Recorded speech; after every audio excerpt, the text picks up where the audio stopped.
Go live. All right. Welcome to Master the Game. I am Juice. I'm here with my wonderful players, who I am very proud to call my friends. This is a game. If you're here for like voice acting and stuff, you're going to get that from like Luke and Jake.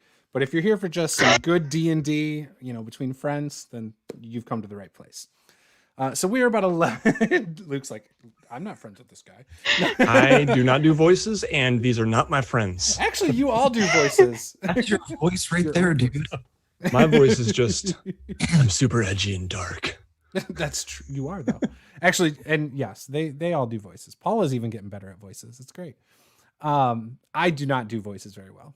But anyways, so we are on our 11th session. The last session, they were in the... And by the way, if you have not got this far in your own games, spoilers, right? But anyway, so they were in the dungeon of the Vanthampur Villa.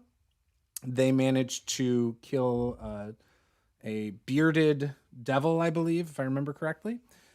They rescued 2 prisoners. One was... what was her name? Let's see. It is right here. Her name was Satir Hune, a woman in her 70s, a noble woman. They also rescued Fallister Fisk, who was mentioning going to see his friend in Candlekeep, who is an expert on the 9 hells. And they ran into Thavius Krieg, who happened to admit to some things he had done that were sketchy. And Rhea took it upon herself to execute him in front of the party herself because she loves her hometown of El Terrell. So that's kind of where things left off. They got the shield that was talking to Epiphany, and Epiphany was going along with it. Epiphany was like, yeah, let's rock this shield. And then the last thing the shield said was... something about being worshipped as a god at one point by mortals. And Epiphany was like, yeah, maybe never mind. And gave it over to Caeldrim. And Caeldrim was like, hell yeah, let's rock with this shield. I'll take it. Power. So that's where we left off. Any questions?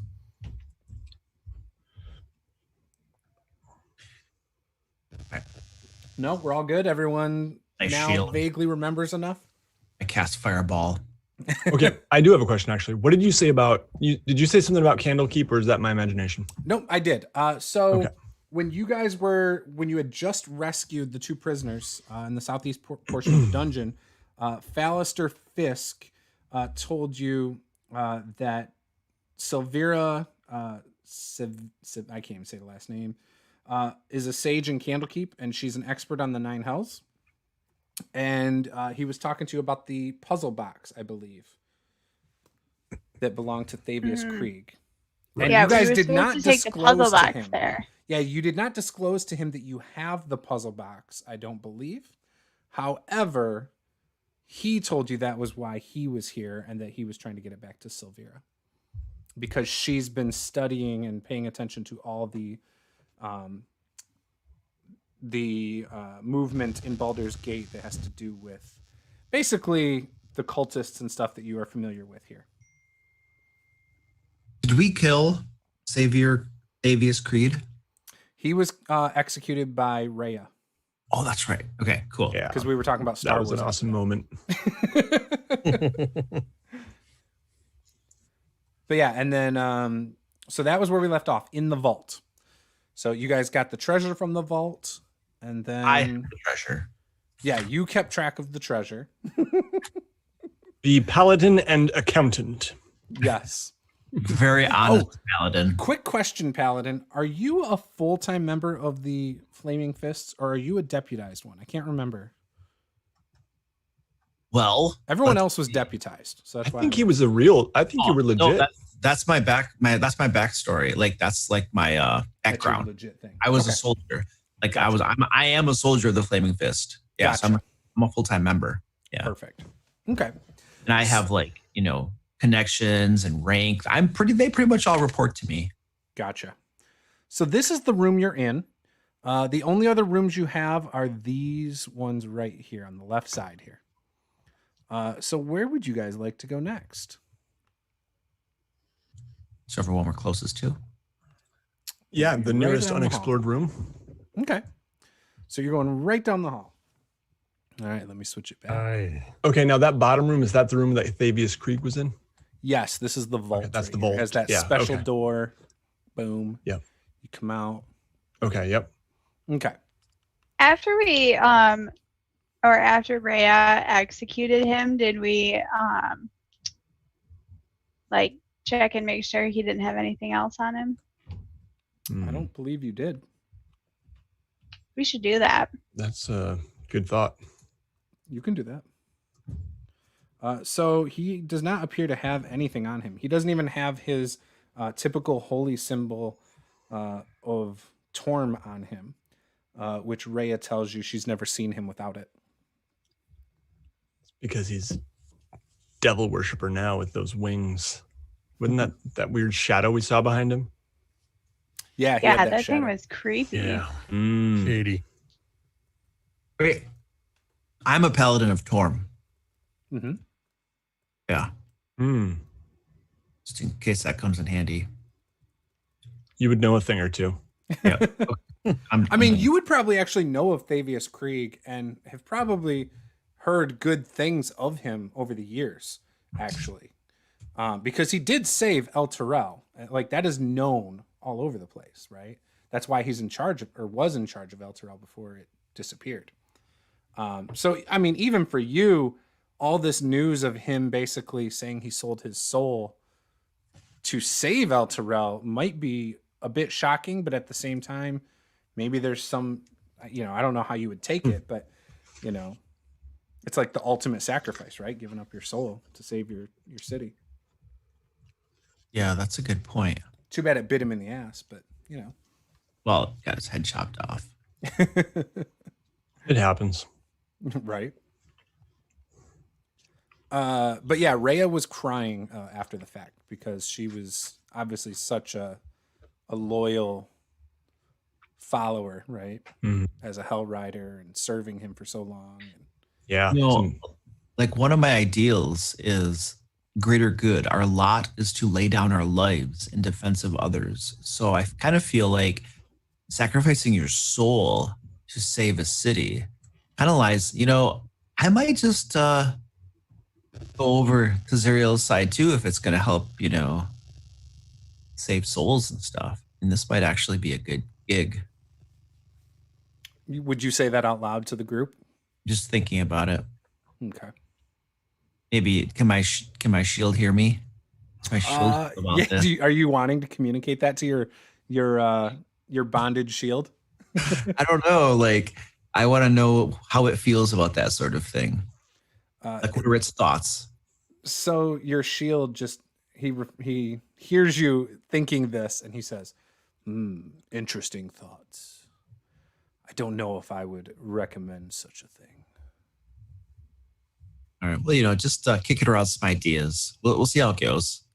Ideally, we can. You saw kill how it everything. came back to bite him in the end. Well, yeah, but he was a weak, crying idiot. He also still failed the city. Yeah.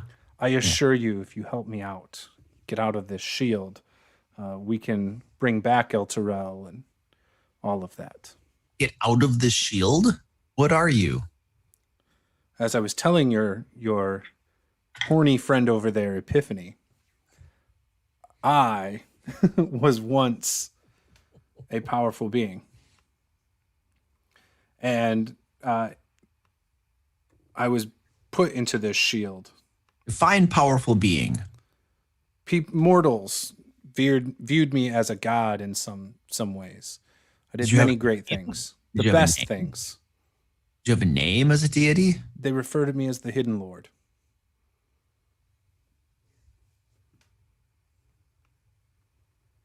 Now, what kind of portfolio did you have here? Are we talking about a lesser deity, a major, minor, a demigod? Like, what are we talking about here? I mean, what do those terms really mean? All I can say is I was followed by some of the greatest leaders. Right. So how'd you get stuck in a shield then?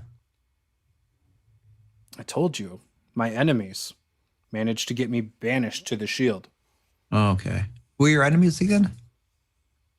Some of the worst, vile, despicable creatures. Devils, demons, they all were after me. Okay. Devils and demons. Look, Caeldrim's like Columbo interrogating the shield. It's like we're playing, what's that video? L.A. Noire. Right. But remember. So that's a lot. I can read thoughts, and I don't know about that one that I was attuned to before. Just watch your back, Caeldrim. Which one? The one that has like every necklace Epiphany. for every single deity in the entire realms? Yes. That one? Can you really trust his loyalty? He has no loyalty. Exactly. Whatever deity is most convenient. Honor. Well, he has honor. Just I question. He basically worships whatever deity is most convenient at whatever time happens to be. Correct. He serves deities that oppose each other as well. Yeah, but we get the job done. Oh, you do get the job done, I'm sure. Yeah. You might have to heal me someday, so we're just gonna keep these thoughts to ourselves, right? Shield, O hidden lord, great one. Yes. And he gives you an image of himself. Like you quickly see a flashing image of an angel that's being attacked by demons and kind of chained down and then forced into a shield. Through a ritual. I'm imagining Zed is like waving his hands in front of Luke's eye or Caeldrim's eyes, going "Woohoo! Hey, hey!" Like staring at that shield. Ready to go yet? 10 minutes. Communing with my magical sentient shield. We're discussing the fate of the world and how we might redeem it from evil. Good luck with that. A little bit worried about you there, Caeldrim. Don't worry, I can still dodge just as well as I could before. Okay, that's what matters. Sneak attack. So the shield also tells you, Caeldrim, I heard you mentioning descending into Avernus. Oh. And your friend Zed says one does not simply descend into Avernus. Yeah, he got that line from somewhere else. Oh, I can't imagine what, but I will tell you there is a way, and we will find it. Okay. Yeah, it was from another lord. Oh, what? Another lord? What? Yeah. Not the hidden lord. It was from a different lord. Oh. Didn't know there was more than one lord? No. Okay. So across the room, or across the hall, you guys start making your way over, and let me pull it up. You're standing outside the door. Everything's pretty quiet as you approach. The halls, you don't see anything. The halls of the sewers, you don't see anything. And you get over to this door. As I approach the door, I tell everybody else, "Hey guys, I'm at like half health. The red bar is kind of depleted, and I have no spells or anything. How are you all feeling?" I'm pretty tapped out when it comes to magic. Like I couldn't heal you if I wanted to. And yeah, I'm I don't have a lot of spells left at all. If I were to quantify my spells into something like, I don't know, like slots, they would all be gone right now. Ballister Fisk is like, what are slots? it's this is adventurer talk. Don't you concern yourself with this. Oh, okay. It sounds very meta. Deputized flaming fist lingo. Yeah. Well, yeah. I mean, I'm an actual flaming fist. Oh, that's right. Yeah. You guys are just, Hot shit, standing. guys. Yeah, no, I think we're all pretty pretty tapped out on resources. I can definitely handle a nap. Nice long nap. Like an 8-hour nap. Are you hoping to Oh. try and nap in the vault, or where are you trying to nap at? Oh, that's a good idea. With Fabius Krieg's head, or in the blood? I mean, all we'll over? just put like a blanket over him or Yeah, something. we'll put a. Yeah, is there a rug? We're talking about a long rest. Is that what we're talking about? That's what everyone's I think talking. we might be talking We about. want to bed down for 8 hours in the middle of this dungeon with like guards above us and demons and devils and stuff that we've killed. And just hope that these other 3 rooms or so aren't going to have bad guys that come out on patrol. Just hope that there isn't some table, I don't know, that's going Luke to is full of great ideas. I mean, it's not that we're going to hope that it's going to go well. I mean, we can keep going. I'm just saying I'm not going to open the door first. Well, yeah. I mean, I'm feeling You know. pretty strong and healthy at this point. But I'm not healthy. I mean, if you go down, I'm not going to be able to help you out. I'm not healthy at all. I could definitely keep going, but. I mean, at the very least, we could take an hour. Hmm. Is that going to do anybody any good? As far as like, Nope. 'cause I don't know. I don't even know where. Fallister hears you guys talking about this, and he's like, "Don't you guys have like some potions or something? I mean, they're only like 50 gold. You can buy them on practically every corner of Baldur's Gate." Yeah, let me just reach into my bag and pull out a potion of arcane recovery. What do you think? I'm a wizard? Yeah, I don't think I have any potions. Mom, I have 3 potions of healing. There were some pretty cozy looking beds up top there, but I mean, if I we don't know only if I trust what might happen in the rest of the house. if I could there's stand only watch while just someone. Go ahead. I would say if there's only just a small area left, let's just go for it. See what happens. oh, I actually do have 5 of these potions of healing. They say I've got like, oh yeah. As I'm making the smart aleck comment, I'm like, you hear the tink, the ringing of glass bottles against one another. Oh yeah, I guess I do have some of these potions that heal you. Well, I must have stocked up and forgot about it. Feels like it yeah. was The months problem ago. is that like the columns here on D&D Beyond, like the heading rows, when you scroll down, they disappear, so Yeah, you they can't even vanish. tell what these numbers mean. Yeah, it's not like they're fixed at the top, so you can like still see Yeah. it as you scroll. Very poor functionality. Mm-hmm. All right. Anyway, yeah, I got 5 of these, but I kind of don't like drinking them. Better to drink now than in combat. Yeah, because it's an action, right? In combat. Yeah, unless you take the feat we are using. Oh, we're not wasting a feat on drinking potions. See, that's what I said. He's brought up that Okay. feat Hey, a couple I times didn't to know me, that. and I'm like, nobody's gonna waste a feat on I that. could get like great weapon mastery or all of these crazy, awesome, overpowered feats, or I can drink a potion faster. As a bonus action, yeah. All right, I guess I'm gonna drink a potion or 2. I'm going to see how this goes Okay. because I have all of the party's loot, and I can always get more potions, and nobody will know.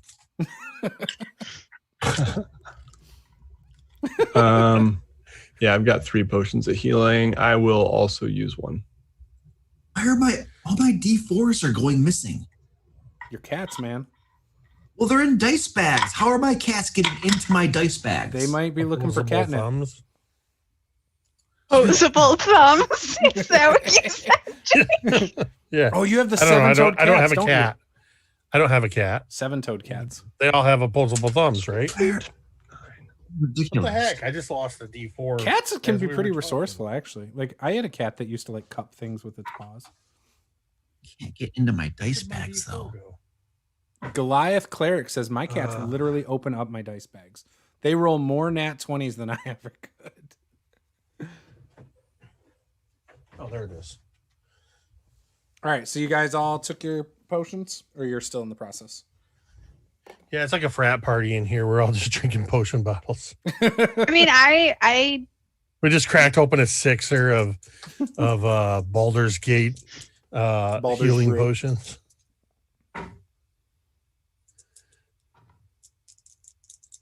It tastes like Pepto-Bismol, probably. Everyone's favorite. Definitely. When I was a kid, I loved that stuff. All right. I used 3 potions.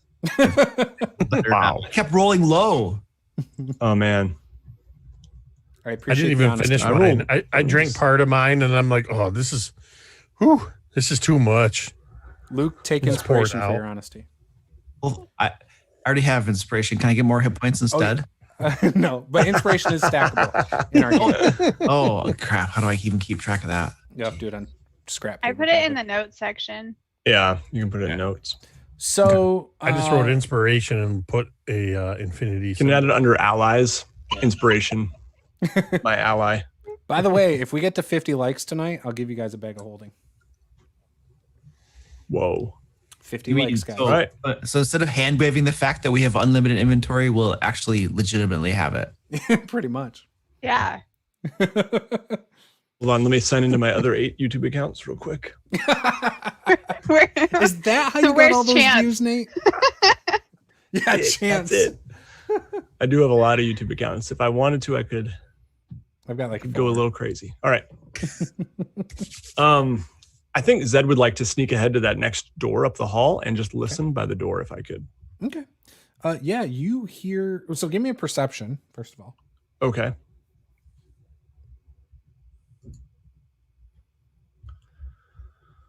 That's an 11.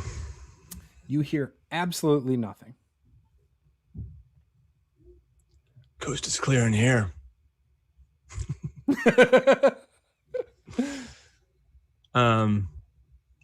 Just gonna creak the door open if I can. Okay. You Wait, open it. I'm gonna- without- okay. Go ahead. I was gonna okay. check for traps first, but yeah, anyway. Yeah, a little late. Yeah, no, it's fine. Door creaks open. You look in and you see what looks like 3 what are they called? Not dressers. Damn it. Armoires. Yeah, thank you. Armoires. That fancy French word. Wardrobes. So you see 3 straight across from the door on that wall. And if you peek in a little more, you can see at the southern wall another one. So there's actually 4 total. Hey, there might be some soup recipes in there. Go check it out. Maybe I should stick my sword in and just wiggle it around again. Last time that led to a magical battle axe attacking you. I don't know if that's a good idea. I think there's gonna be some really nice silk robes, guys. I'm gonna go up and Maybe Narnia's on the other side. try the knob on one. Okay. So which one would you like to go up to? The one on the very southern part, far Okay. left, as All I'm right. entering. So you go in there. There is a door on the northern wall. You kind of ignore as you pass down to the southern wall. And you open the armoire and see 4 sets of robes with 4 of these masks that you've seen on some of the people in this dungeon. All neatly hung up. I kind of show them to my compadres and say, should we put these on? Yeah, that sounds like a great idea. Disguises. Mm-hmm. Fallister Okay, says, we don't. I said, Fallister says, do you guys have enough for me and her? And he points to Rhea. No, but you can hang out in here. It seems roomy. The wardrobe. You want us to crawl in the wardrobe? Rhea says, I will not be subjected to that. I will be coming along with you as I well. tell Rhea, check the other one. Rhea opens one. She's like, it's empty. Of course. She goes to the next one. It's empty. Oh, jeez. That's She goes to the third one. This one's empty too. Damn it. Well, Rhea, listen. If you tell me how many spell slots and hit points you have left, maybe we'll give you one of these robes.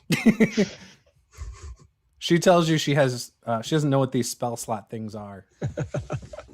But she does have some sense of evil that she can do. She's not very good at using it, but every now and then she can kind of sense or detect evil.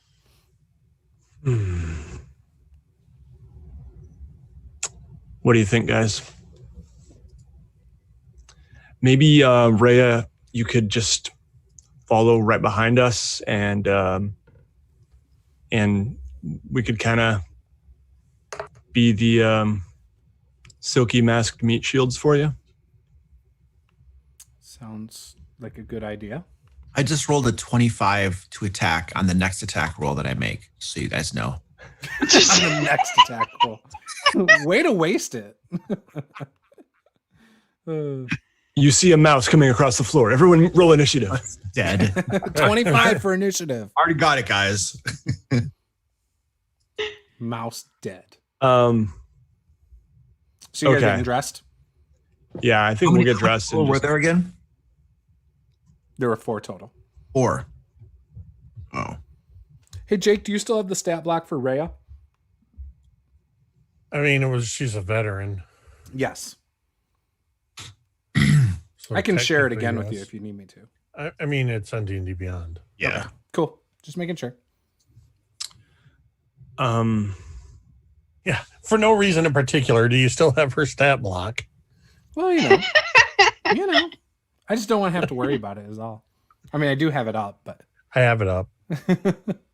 like it has like her stuff about her background and all that stuff as well. But all right, cool.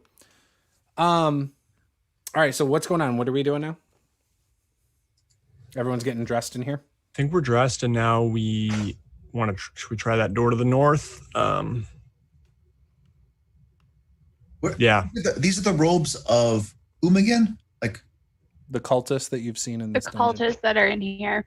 the cultists. Okay. Hmm. And masks as well? Yep. I mean, I have like armor and helmet on and crap. Mm-hmm. Do you want to take it off and dress in disguise or No, no? I'm not taking my armor and crap off. No way. I think you could probably fit it over, but I don't know. That's I mean- Juice's call. Will the robe fit over my armor? What kind of armor are you wearing? It's scale. It's heavy. It's heavy armor. What do you think? Do you think it would protrude and look goofy? I mean, it'd probably look goofy for sure, and I'm gonna have a shield on too. So you And might then- just be at disadvantage to try to persuade anybody that you're a cultist. That's all. Okay. Yeah, it's gonna look pretty goofy That's fine. for sure. So maybe I'm new here. maybe I should go first through the Maybe door you to the should north. stand in the back. Rhea says, I like that idea.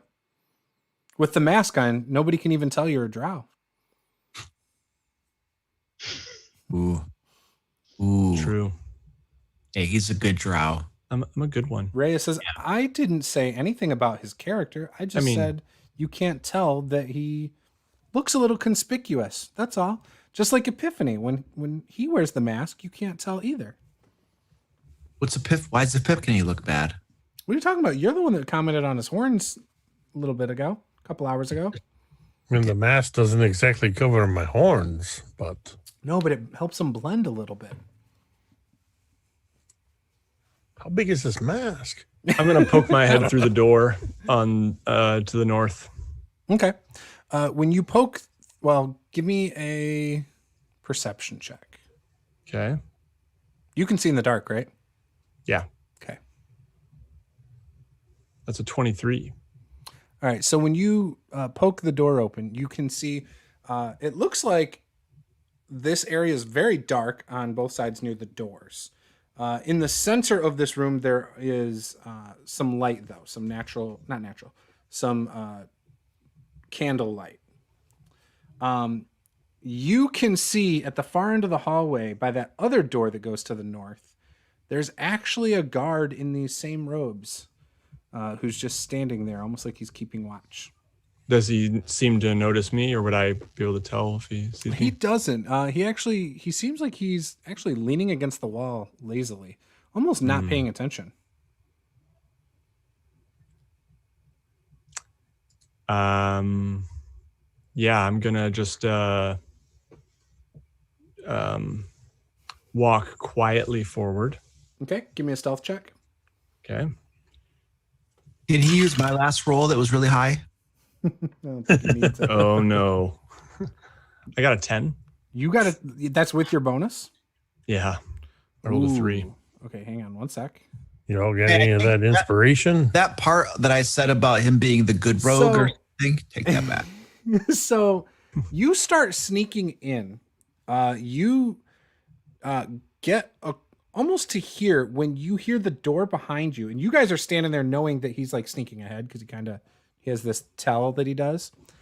As he steps in there, the door closes behind him.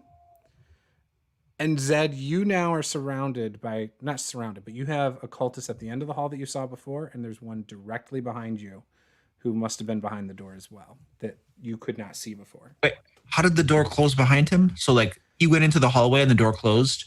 So he pushed this door inward, which swings that way, right? Mm-hmm. There was a guy behind it. There's also a guy at this corner here. Okay. So there are 2 cultists in this room now. So I see Zed go in there. Yep, and you see the door shut behind him. He walks away from the door and it shuts, but I don't notice him shutting it. It looks like it shuts of its own volition because I can't see the guy behind it. Is that accurate? You might think that, or you might think that it naturally closes. Are there any spring mechanisms on it? Like at the top? You don't see any. You don't see any. How smart is Caeldrim? I mean, my modifier is not that good, but one of my characteristics, my ideals, is that I protect people. Like it's what I do. So, I'm just getting ready. Like if I hear any sounds of anything, I'm going through that door. Okay. Let's ready. All roll initiative. I guess I'm going through that door. Hold on. Well, we don't know. Well, we just rolled initiative. But Zed is in cultist gear. He doesn't look as conspicuous as you guys. You know, kinda. All right. So what'd you get, Zed?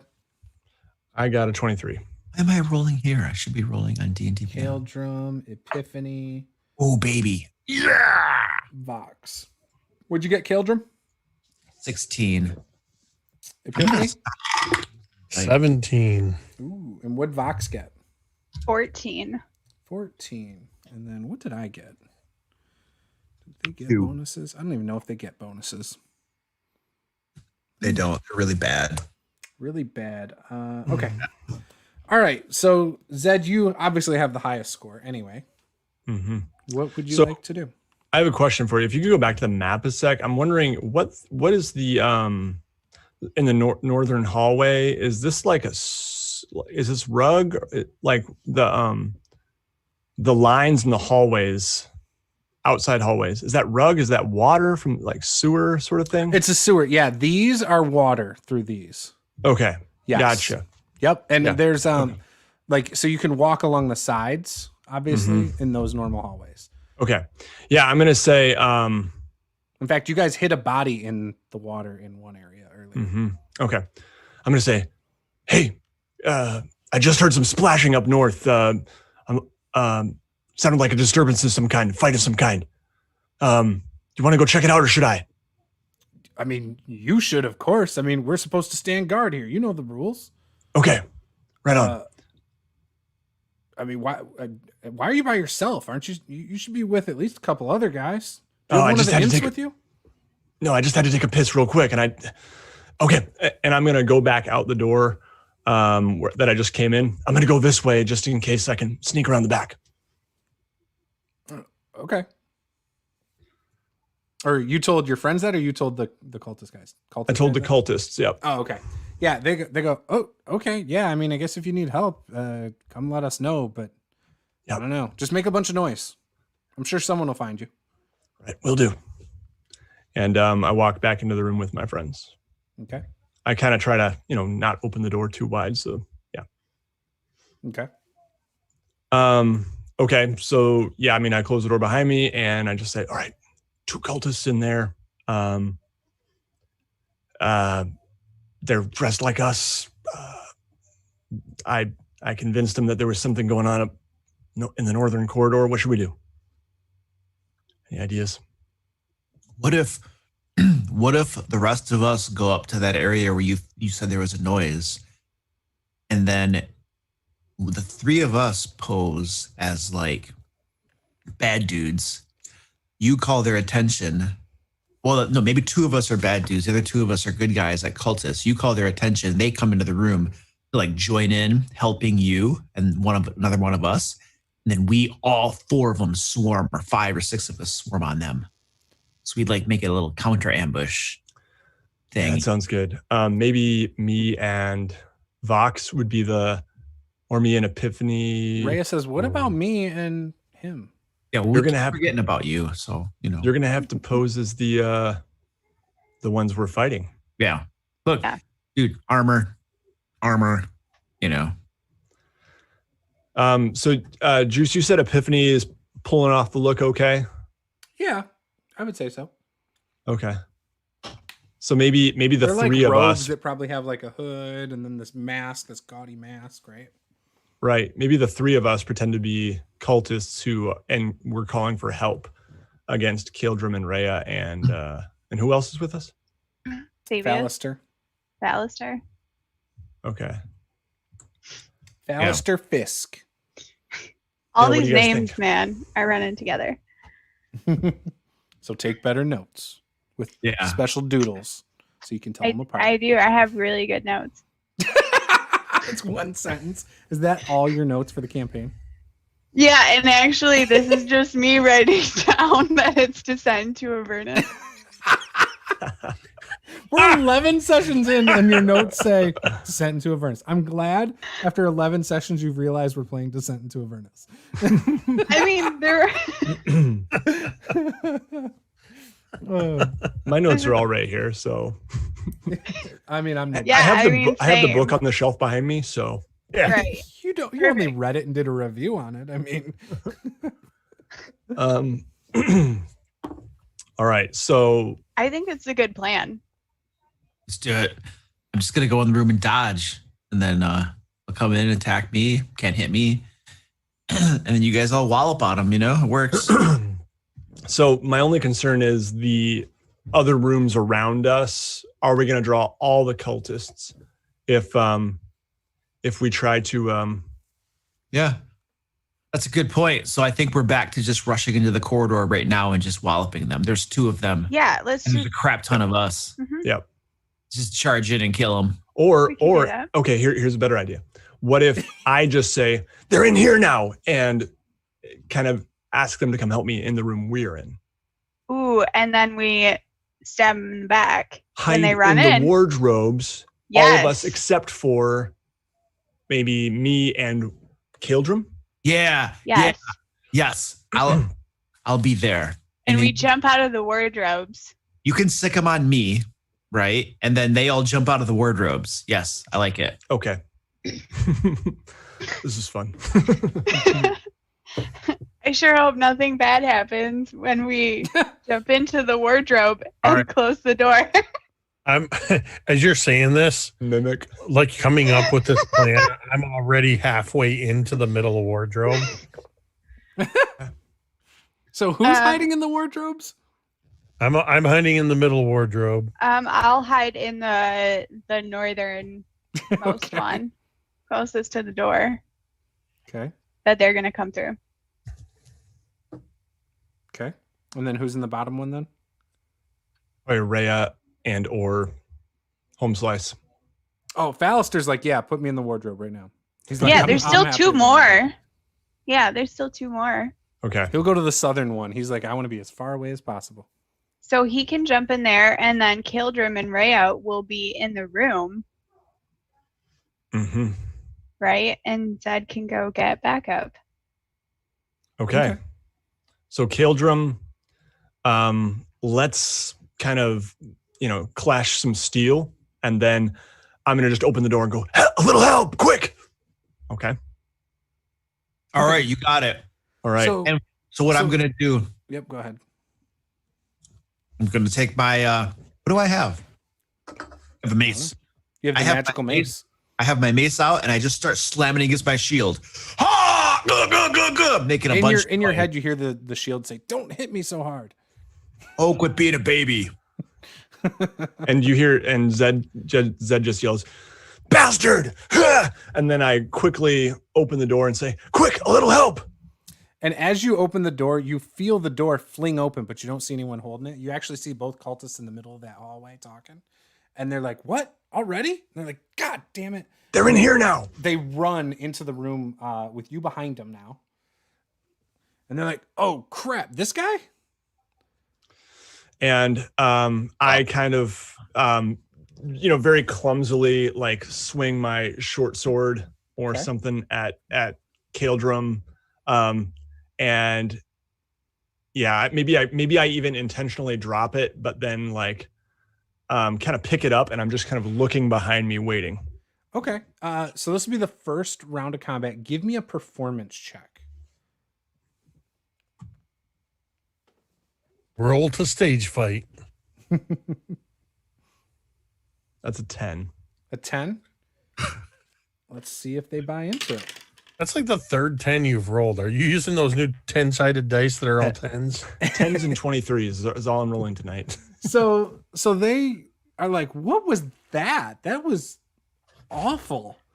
And then they get into a ready stance. Is there anything else you want to do? Move or anything? You are a rogue, so you do have a bonus action to like disengage, or they're right behind you. Yeah.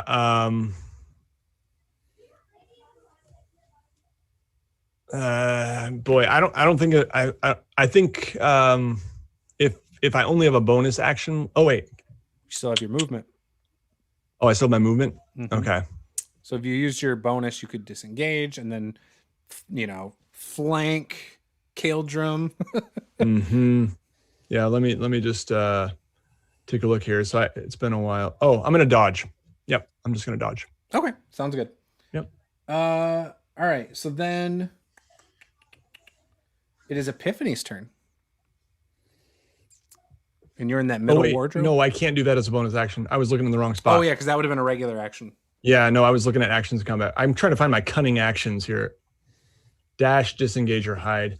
Yeah, I don't think I'm going to do anything. I think I'm just going to, Okay. just stay here. Epiphany, it's your turn.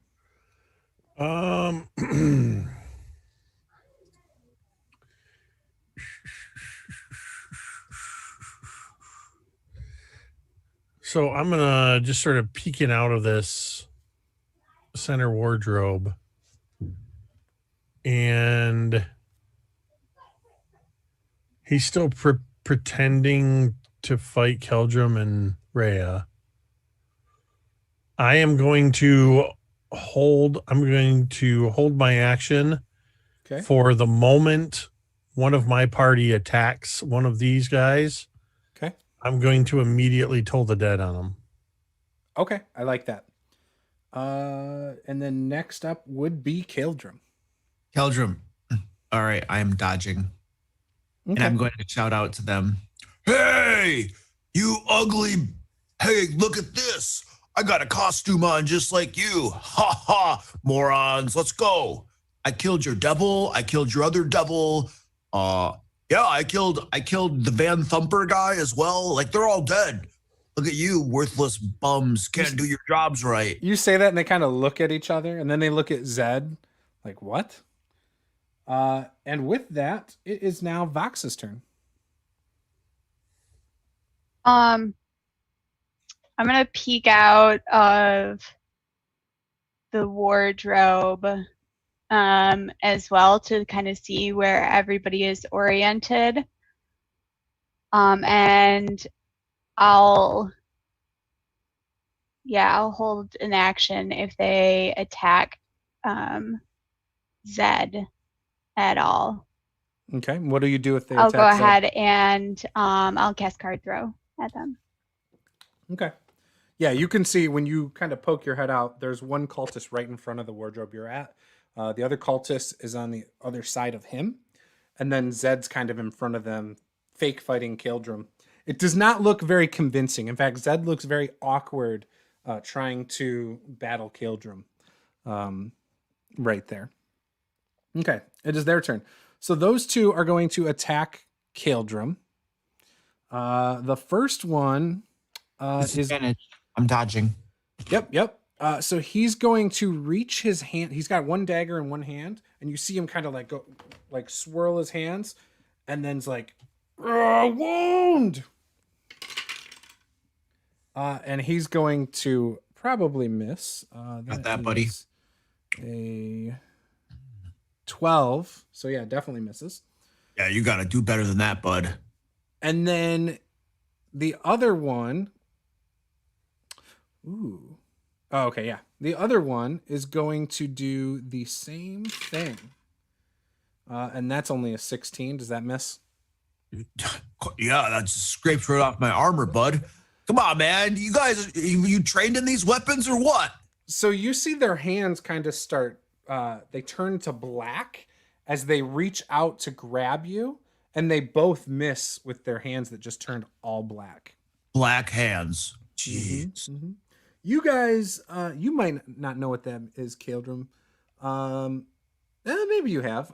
You would probably give me an Arcana check. Me? Arcana check? Yeah. Oh, nice.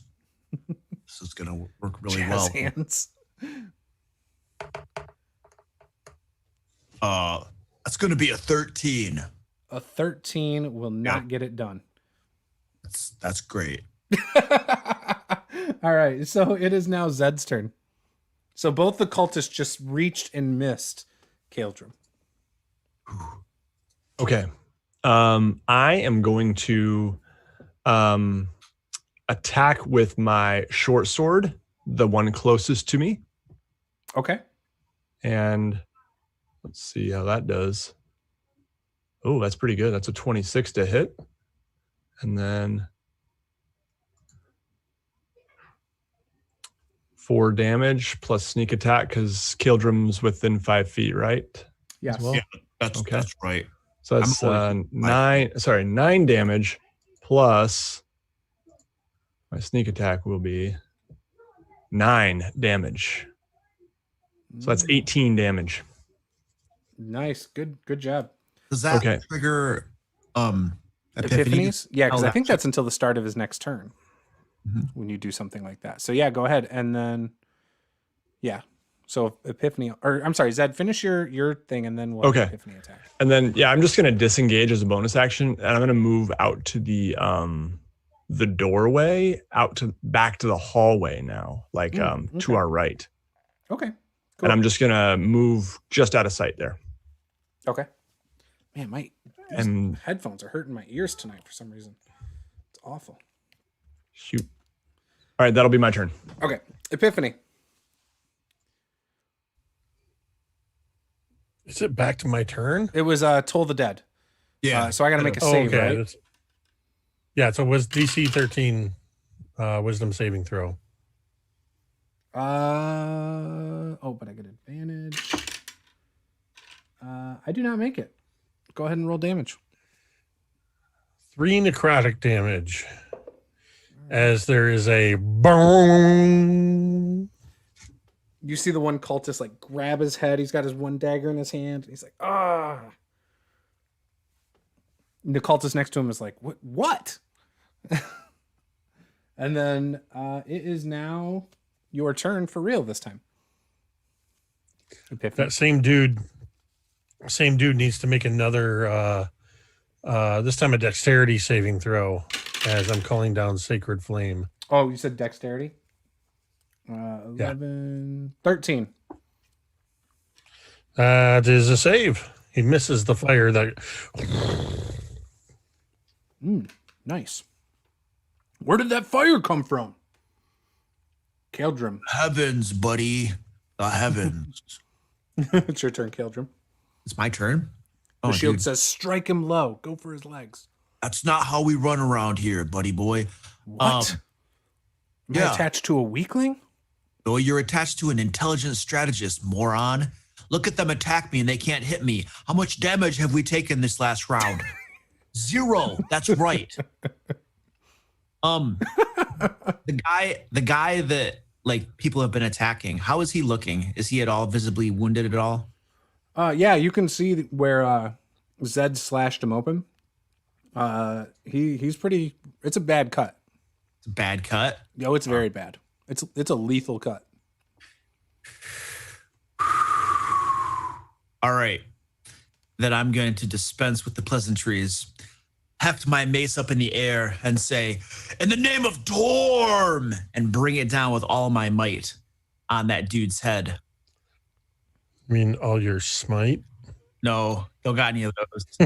No spell slots. So you're swinging at him? I'm a swinging. All right. For a 17. Hits. Yay. Roll damage. Yup.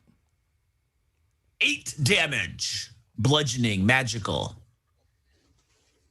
Nice. So you hit him, and he kind of drops to a knee real quick, and then stands back up and shakes it off. But he's hurt. Like you smashed his mask up a little bit, and he's looking a little rough. Yeah, what up? That's half your movement too, by the way, to get back up. Just let you know. It's okay. Punk. Okay. Next is Vox. Okay. I will open up the door to the armoire a little bit. And hearing everything that's going on, I will go ahead and conjure up a card. I'm gonna flick it at whoever is closest to me, and then I'm gonna try and pull my hand back into the armoire so that they can't see me. Is it just a semantic, or is it verbal also? Great question. Does not specify. Okay. So let me look that up because No it problem. doesn't say on the actual spell. It doesn't matter because I probably missed anyway on a 13. That hits. Oh. Okay. So that is, sorry, I wasn't expecting that. That is 6 points of acid damage. Okay. So you hit the guy who had not been attacked yet. And so he is hit. Where is that? Let me see.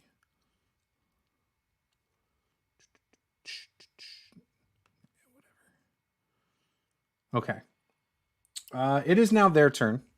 So yeah, just figure out if that's got a verbal component to it. And if it doesn't, I'll let you make a stealth check to stay hidden. Otherwise, you're seen. So it is their turn. Even if they see you, they're not going to react right now, though, to you. They are going to attack Caeldrim. Yeah. And I'm no longer dodging, so they get to roll straight. Yeah. What's Rhea doing? That's a great question. She acts on your turn, so we'll Glad you remembered decide that, on your Jake. turn. So I'm just staring at this veteran stat block going, oh, yeah. So We've got a multi-attacker in there. Like so. 3 attacks, dude. That's Yeah. nuts. So the one is going to attack you, who's like bleeding out. He's going to once again reach out with his black hand, although this time there's like a coldness that you feel radiating from it. And 22 hit. I'll let you have it. I just kind of feel bad for you. You feel bad for me? I mean, you haven't been hitting anybody. Yeah. I'll give it to you. All right.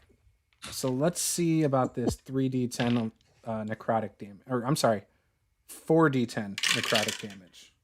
I just got 10, I just got to inflict wounds on me. Holy crap. 21. Is that plus the... Well, I have a It's barbarian. 21. 21 necrotic damage. Ah! So, and that was the one that's like practically dead almost. The Oh my other God. one, Epiphany definitely notices this, but he starts waving his hands around and summons a spiritual weapon that like pops up right next to you. And let's see if it hits. So when the one hand touches me, my skin darkens, disease overcomes me, my flesh kind of withers up a little bit.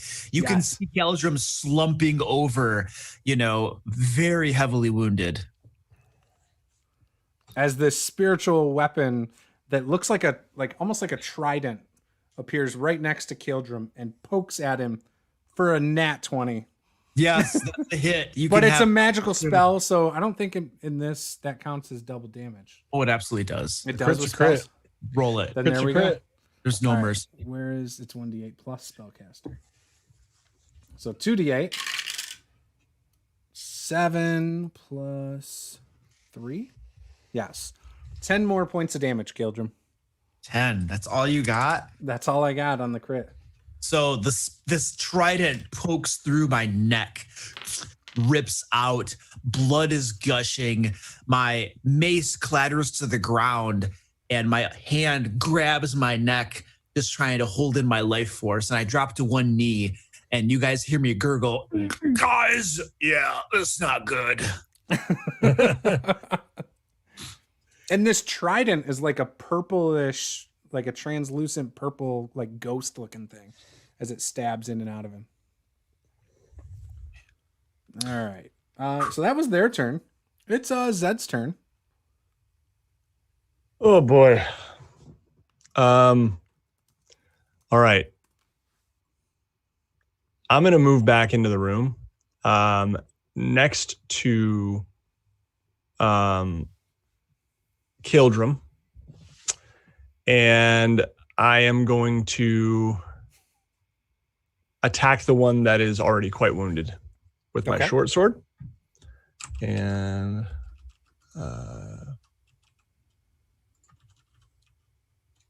it's going to be a 25 to hit. Yep. And let's see. Sneak attack. All right, that's going to be a total of 13 damage. Yeah, what's that look like as he drops? Okay, so yeah, I move quickly past Caeldrim and just, while this guy is still kind of reaching out his hand, I actually just slash through his arm, cutting it off, and then right through his chest. Oh, nice. With my short sword as he's still kind of like in the motion of casting this spell. He falls on top of Caeldrim's mace. Okay, kidding. but Falls next. So Caeldrim is still conscious, yes? Oh, yep. Okay. Then I will. Oh man. Yeah, I'm gonna attack the next one with my other short sword as a bonus action. Okay. What I'm gonna do. So we need to dispatch these suckers here. Okay, now I can't remember. With my second attack, I don't get to add my modifier to the damage. Is that right? Correct. Okay. So we'll just do a straight up D6 here for 1 damage. Sorry, I got a 25 to hit and then 1 damage. Okay.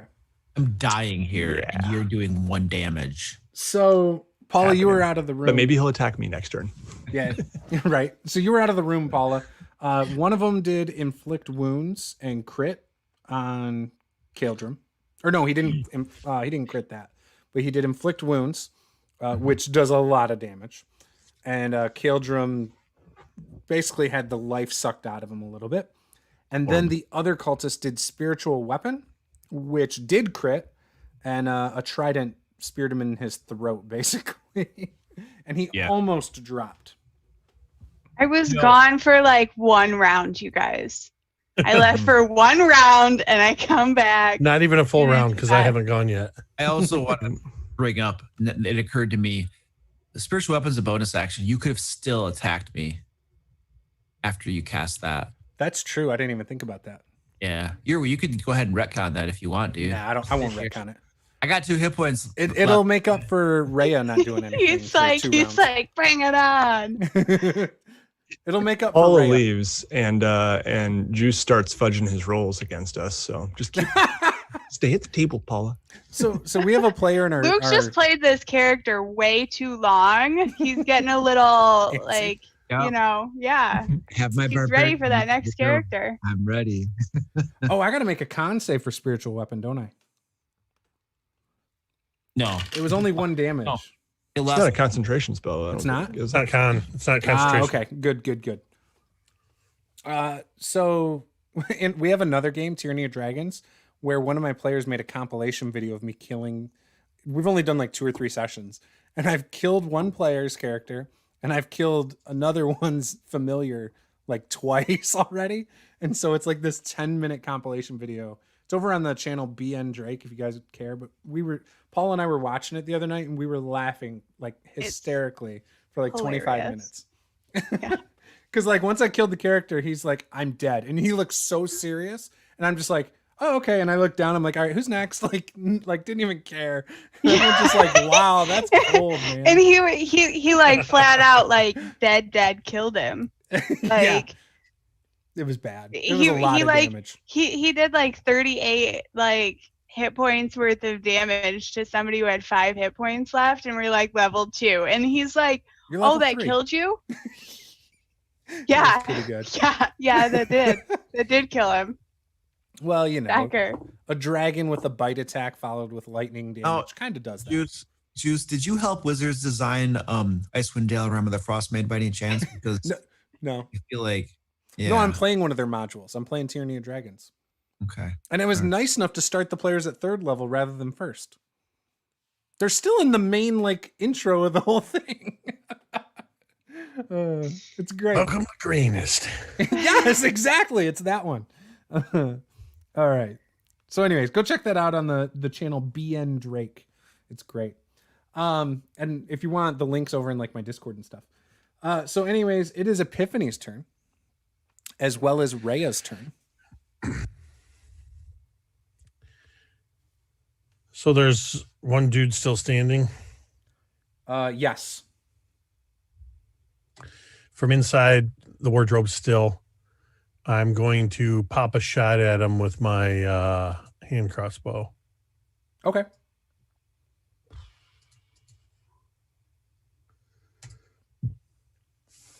So that's a 15 to hit. That'll hit.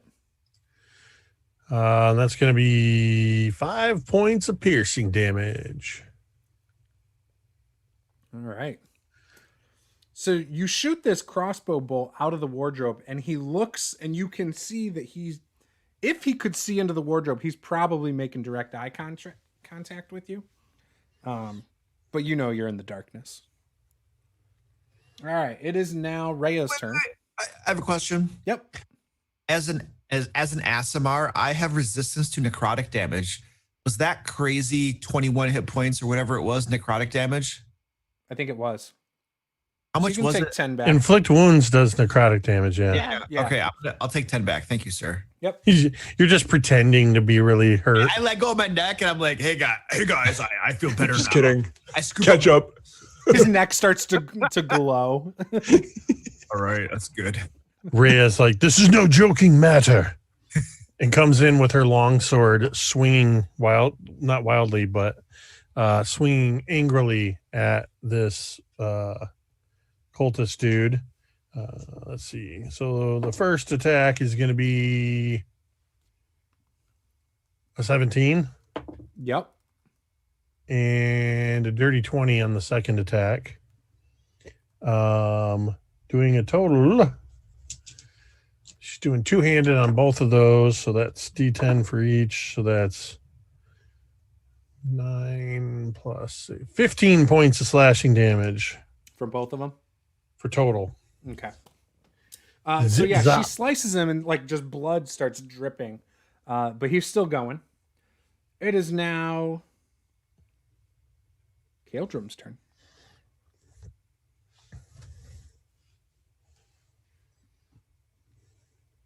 All right, sorry. I was muted.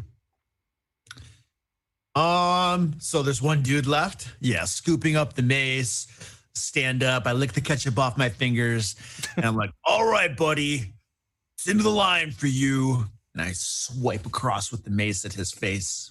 Okay. And Remember, you're exhausted. Not that it matters, but Yeah, well, I think it's skill checks and something like that. yeah. I just remembered. Ooh, baby. That's a 16. Hits? Ooh. For 8 points of death damage. Oh. Magic. So you hit, and he goes and staggers, and he stays up, but you can see a glaze over his eyes. He's looking really, really close. You're saying he looks like a donut? I'm saying he almost looks like a donut. He's like one away from a donut. All right. All right. Who's next? Vox. Okay. I'm gonna open up the door to the armoire again, and I'm gonna throw another card at him. 16. That'll hit. That is 6 points of damage, and I also need him to make a Constitution saving throw. What if he doesn't need to do that? Because I mean, he's pretty much dead anyway. Oh, I mean, then like that's fine too. Okay. Then he's dead. How's that look? So Vox, seeing that her friends are in dire need of her assistance, flings open the wardrobe and snaps into existence a purple card, which she flings at him, and it lodges right into his jugular. Okay. Nasty. So as that happens and he falls, you see a couple cultists in robes and masks start coming in from behind where he was just at and start coming into the room. Now these ones don't look as fancy. The robes are a little more tattered, not as nice. And they are holding what appears to be a scimitar. And you see at least 3 make their way into the room, but there's not enough room for any more to come in anyway. Oh, these are the CR1/4 cultists. We're going to be okay, guys. 1/8. The shield is telling you this, 1/8, right? not 1/4. Oh, yes. Better. Nice. All right. So which door? The northern door. Okay. So the first one is going to... How many are there? I'm sorry. Only 3 have made it into the room so far. We sense there are more coming. It sounds like it, yes. Okay. So first one attacks Caeldrim, who's right in front of him. 13 misses. Second one attacks Caeldrim, who's also standing right there. Misses. And a 22. Yeah, And that hits. I was 1 away from a crit. 5. So you take 5 damage, Caeldrim, from a scimitar. Jeez. And it is Zed's turn. All right. I'm going to attack the one that just hit Caeldrim, and I am going to we'll go with my that's a nat 20, and therefore that is going to be 14 plus 8 damage, 22 damage. Yeah, you kill him. Okay, and then as a bonus action, I would like to attack one of the other ones who attacked Caeldrim. All right. Save me. That is another natural 20. Oh, nice. There Oh, you go. ooh. Over. Jeez. All right, I don't get to add my bonuses here, so that's just going to be 5 damage. Oh, plus sneak attack. No, I don't get sneak Double attack. damage dice. Okay. So I just doubled. I rolled a 3 and a 2, so that's so it is 5 only 5. damage. So I guess it was not overkill. That is disappointing. Okay. All right, and then I'm just going to stay there. Yep. Okay. I'm going to glare at him. Epiphany and Rhea. All right, so Zed just did some damage to somebody. Yes. And you can So now they need see to make there's a total of 6 cultists, but 3 are in the room. 3 are looking like they're about to come into the room from the other side. They just don't have room to come in yet. All right. Well, the one Zed just attacked needs to make a wisdom saving throw, as I'm tired of standing in this wardrobe. It's kind of pointless now. I throw open the door and I point my finger at that one, and he needs to make a wisdom saving throw versus Toll the Dead. 14? Does that make it? 14? Yeah. Yeah. I rolled max damage too. Oh. Bong! It was just a distraction for Rhea, who comes in with her 2 longsword attacks. That's a critical fail. Oh, no. Followed Luke's favorite part. by a 17. All right, nothing happens. She doesn't lose her sword or anything. Well, the second attack is a 17. That hits. And that's going to be 11 points of slashing damage. He did. That's the same one that was hit before, right? Sure. All right, dropped. She just turns and gives a sly grin to Zed, who got that one started for her. Epiphany's in the background, just kind of shrugging. My glare turns to a smile. Caeldrim, your girlfriend's showing you up, man. Wait, who's my girlfriend? Rhea. I mean, you wish she was your girlfriend. Dude, she's got like more hit points than all of us combined. How is she not? She's got multi-attack? She's like level 10. It's your turn, buddy. What's my turn? Okay, cool. So 2 of these cultists just dropped, right? Yes. One more is in the room. One's in the room. 3 are standing just in that other room. About to come in. All right. I've been playing Rhea wrong. I'm going to raise I'll fix that. I'm going to raise my mace up into the air, charge forward with my shield presented before me, like into the face of the cultist that's still in the room. And I'm going to scream, "Hey, y'all stupid cultist people. Yeah, come on, let's go." And I'm going to make a bunch of noise and crap. And then I'm dodging. Shield's like, ugh, cowardly actions. You can take them out on your own. Hey, shut up. Meanwhile, you guys hear the cultists just say, "It's that shield. Crap." And Wait a second. Hold on. Stand by. Vox's turn. I think Sorry, go ahead. What are you doing? I'm sorry. I think I might not actually dodge. Give me a hot second here. Because that stupid shield has some cool crap. I have charges on it. I could use an action to expend 1 charge to cast Fireball. 1 charge, cast Fireball. Dude, I'm gonna charge up to them, and then I'm going to hold my mace up into the air and say, "By the power of Torm!" And I'm casting Fireball. The mace head just goes aflame. And then I take the head of the mace and I slam it down on the ground in front of me.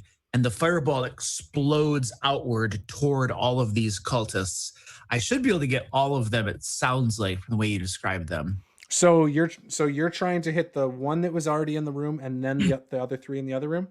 Correct, yeah. So Vox and Zed might be in the, and Rhea might get caught up because of the first guy. You could, though, project it to the ones behind that one. They're adjacent to that first guy? Yeah. Okay, I'll hit the 3 behind him then. Okay, cool. They all right. have to make saves. Even if they make it, they take half damage, right?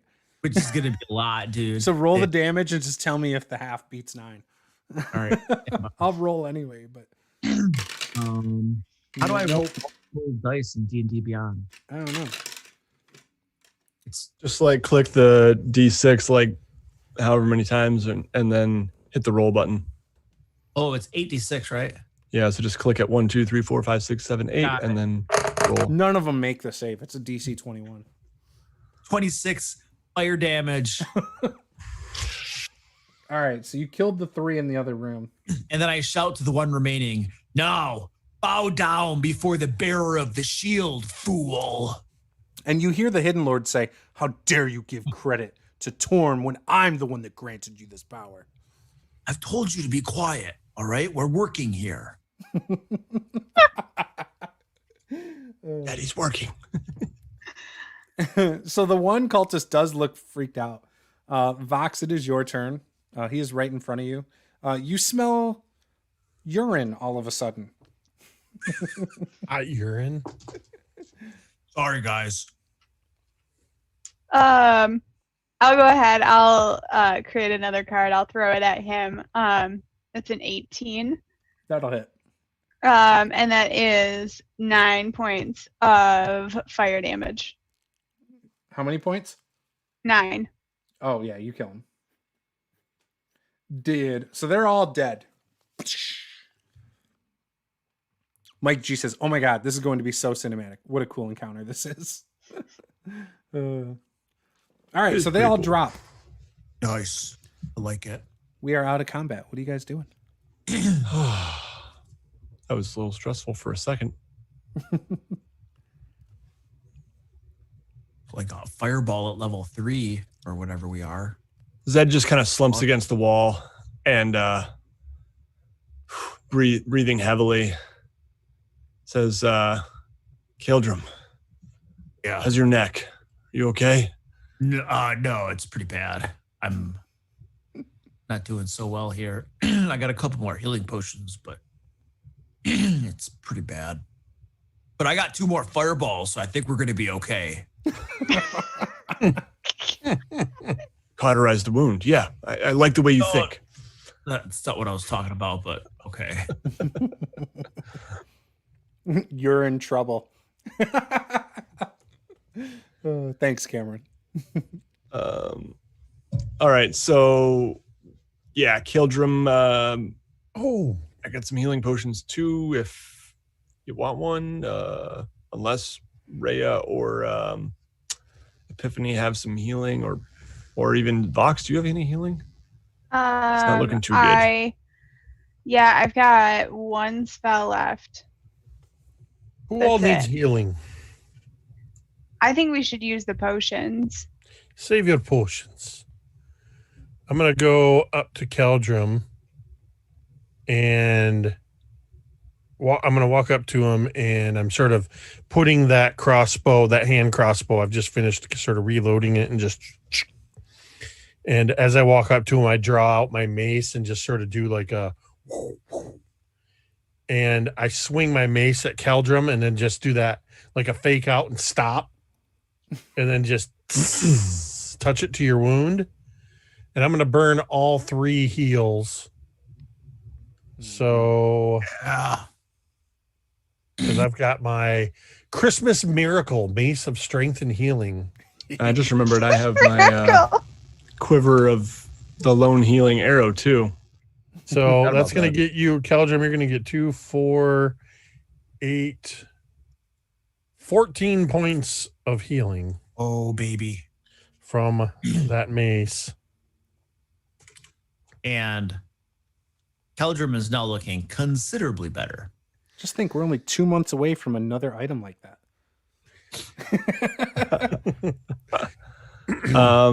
Thanks, Epiphany. I like to imagine whenever I shake that mace, it sounds like bells, like jingle bells. Oh, I love it. Yes. Like inside the ball of the mace, there's like bells or something in it. Yes.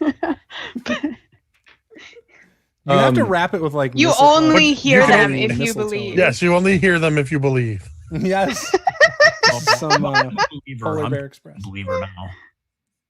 I could give you a stab with this healing arrow too, if stab it up. All right. Do it. So I think I just roll my normal damage for this, and let's hope I roll some high damage. Cameron's writing a little jingle for you, Epiphany. Bashing through Oh, I rolled a 6 on the die. Plus 5 is 11. Love Nice. Wow, that's a lot. Yeah. Good job. Rolled max damage.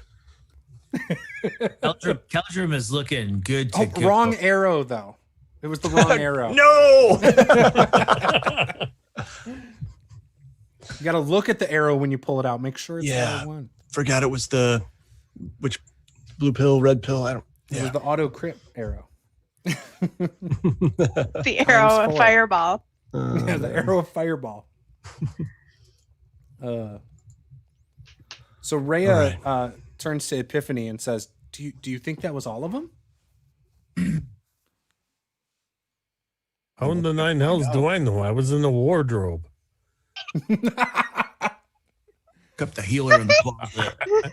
Who knows? I was in the closet. Well, you don't have to be so rude about it. I think Zed might like fix his mask and robe and just kind of stroll back into that northern hallway and look in the door to the right. Wait, let's see here. So there's a door right there. Have we been in either of those rooms? I don't think we've been in either. You have not been in this room and then this room. Hold on, those cultists came from somewhere, right? Because there were only 2 guards in the hallway. They probably came from that larger, like the attached room, right? Probably. But and the door is open. When you come into here, you see this door is wide open. Okay. And the one to the left, is there a door there or no? Oh, there isn't. No. Okay.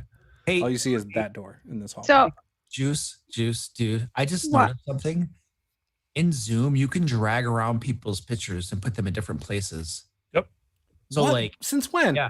I don't know. I just noticed it. So like, if somebody does disconnect and come back on, it doesn't screw all your stuff up. Oh yeah, that's new. Yeah. How do you also, if you turn off your camera, it will not cause the overlay to skew. It's just if you disconnect completely, so there's less callers in the call, it can screw up your overlay. You need to update your Zoom client. Yeah. It has made setting up for streams so much quicker and easier now. Yeah, that's awesome.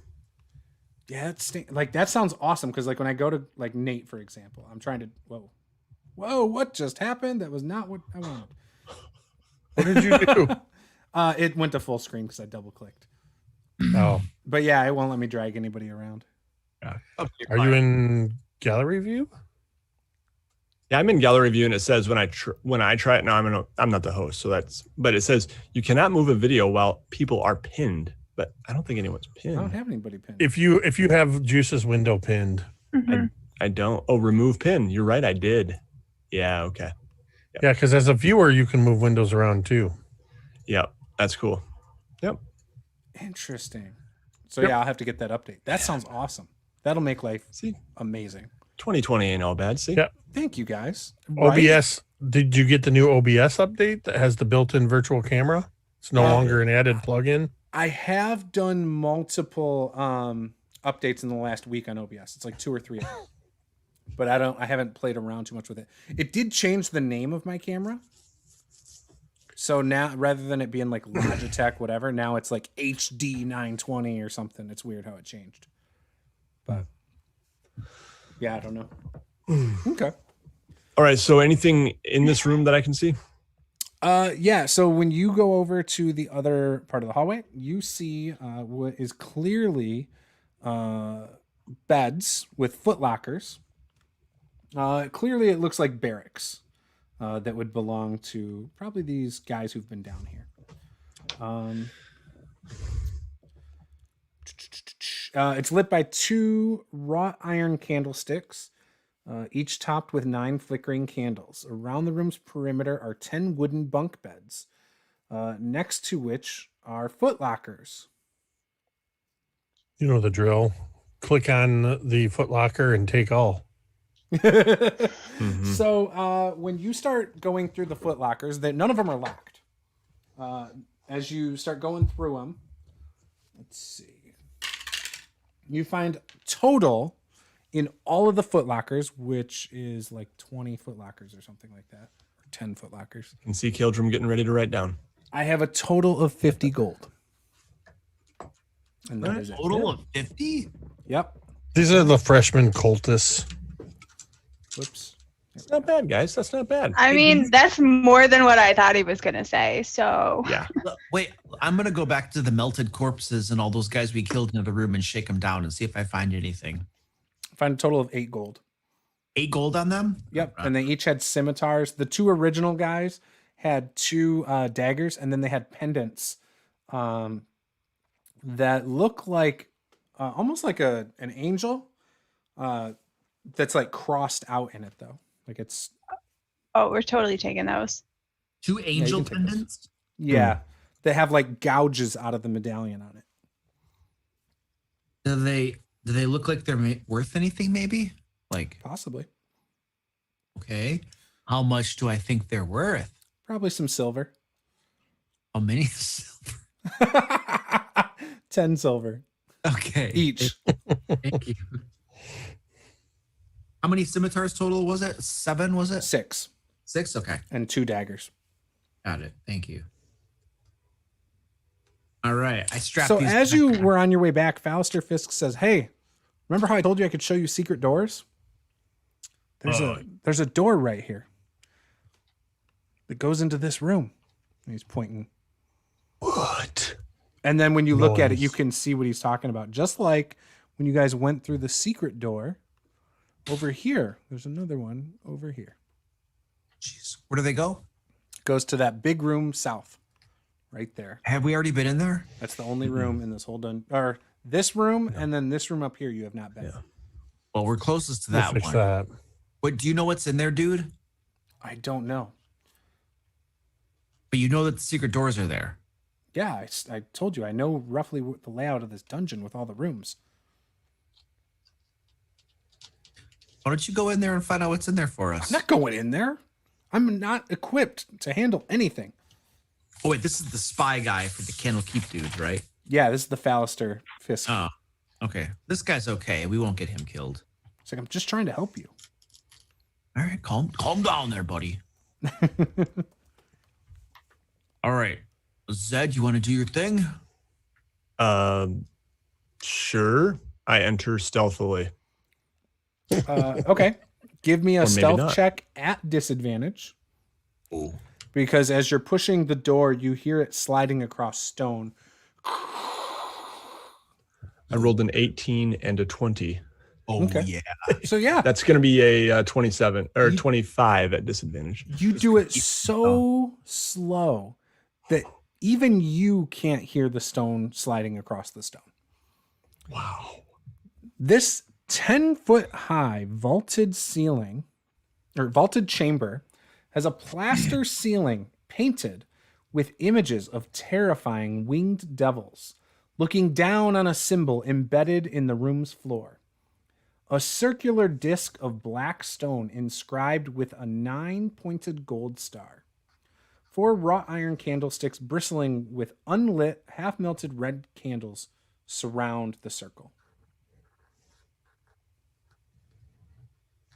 And you can see, fairly well, but there's no light in this room right now. Okay, and I don't see any creatures or anything. No. Okay. Well, this doesn't look so nice. And I kind of motion for my companions to follow me in. Somebody just drop a fireball in there just in case. I think the coast is clear. Oh. Check for invisible stuff. No. What's the check for that? I start swinging my short sword around blindly. I mean, I'm just saying, there's a 9 pentagram thingy in here. I don't even know what it's called. So I'm like thinking this is probably where they summon the demons, or the devils. Yes, the demonic ninogram of summoning. Yes. I'm gonna go in front so Zed doesn't get pounded on. It's a nonagon. I don't like a nonagon. Wow. Yeah. Okay. Well, I'm increasing my vocabulary today, and I move forward. He's probably worshipped this one too. And I'm gonna take my mace and start knocking these stubs of candles across the floor, just getting them off from this nonagon. Just Okay. So you just destroy them, wrecking this room a little bit. I'm just knocking them away. Yeah. I don't want any devils getting summoned while we're standing here like lumps. Sure. I think it takes more than just lighting the candles. Hey, I don't have an Arcana proficiency, all right? I'm just doing the best I got here. Well, you turn them off. Maybe somebody will turn them on again. Okay.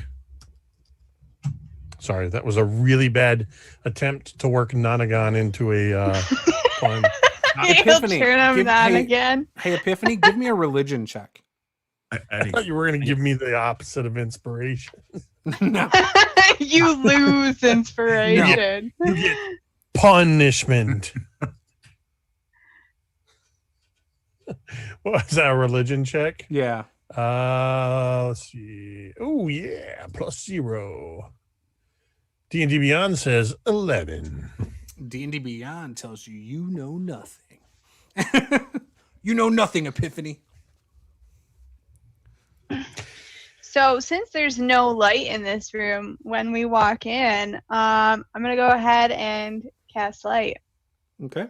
You can now see the creatures on the ceiling really well, and the black stone in the center stands out a little more. It pops now with more contrast. By creatures, you mean imagery of creatures? Yes. Or Sorry, actual my bad. creatures?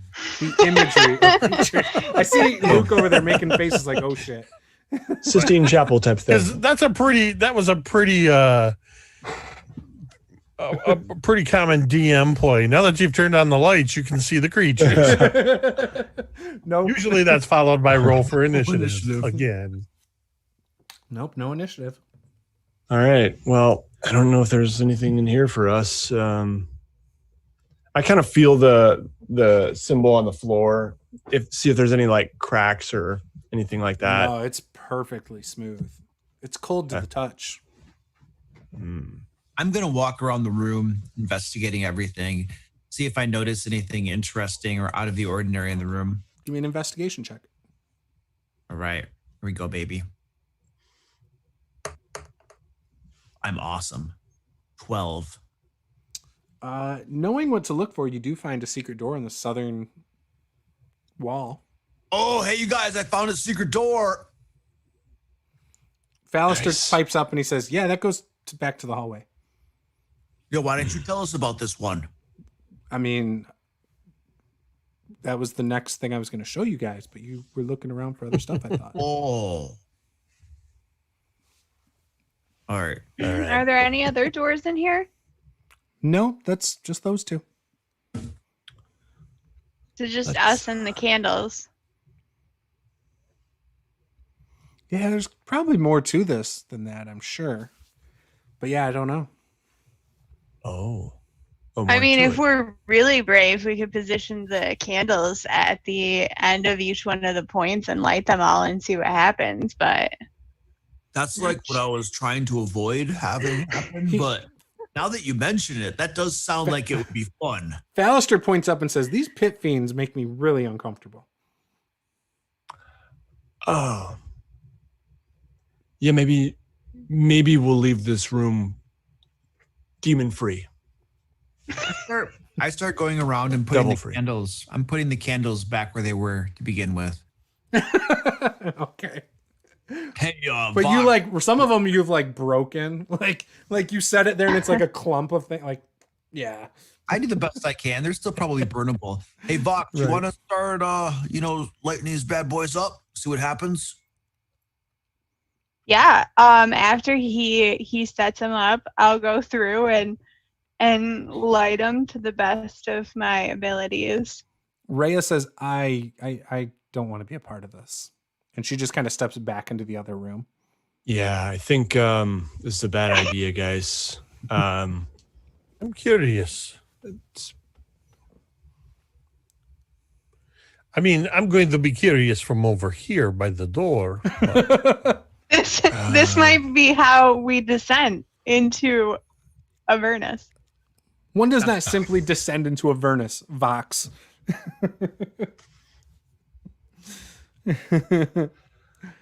So, yeah, I think we should just head north and leave the candles, guys. That's just my opinion here. Take it or leave it. I mean, they're already got like half the candles lit. Caeldrim, give me a religion check. Ooh, I'm good at these. Oh, nice. I am not 19. surprised. 19. So you're kind of like just looking at these candles and you're like, what could we do? Like they're all lit. You're like, what could we do? You're like, oh, that's right. I remember when I was in my training, someone mentioned doing a divination spell to summon creatures, and they needed things like this for the ritual. Does anybody got a divination spell that they can No. cast here? Not it. The like, you know, remnants of a special recipe here I want to try. Divination is the most useless school of magic. There's like what, one divination spell in all existence? Yeah, and they call it divination. It's so All right. unoriginal. Can I just do a special dance in the middle of the nonogram and see what happens? Sure, why not? Okay, I saw this dance one time, you guys. All It right. was, I can't imagine Caeldrim is the best dancer out there. I was but- just strolling through a tavern called TikTok, and I saw this dance. Guys, I'm a pretty good dancer. Like the ladies line up for me, I guarantee you. Make a I performance. think I can Rhea just- and I are gonna pass. I was gonna say I could just see Rhea's eyes rolling. Yeah. So I'm going to do a dance in the middle of it, and I'm trying to call out to, you know, any fiends that would be listening, and I dare them to do their worst. Your shield tells you, he's like, what are you doing? You're making a fool of yourself. You need to look strong in front of your party. All right, Zed, This is a Zed's sign of watching weakness. him dance. Don't be a pussy. He's so strong. What kind of paladin is he? you guys got to trust me here. I have religious training. Fallister says, this is no religious training I've ever seen. All right. Zed's me gonna either. walk over to the northern room with all the beds. I follow. I'm done here. All right, so you guys are back in here. Now, the only room left is this room up here. All right. Yeah, let's check it out. Go for that 100% dungeon completion. Yeah. There you go. Hey, we get, a Achievement bonus unlocked. we get a bonus level if we complete the whole dungeon without resting. Mm-hmm.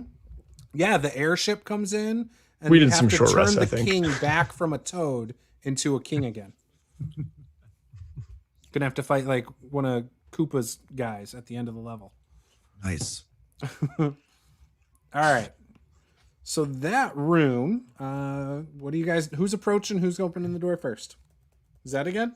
No, someone's gonna make a perception check by the door and see if they hear anything other than me. Okay, I'll do it. All right, Caeldrim, make your rogue-like stealth checks and perception checks. This is a perception check. I got a 10. 10.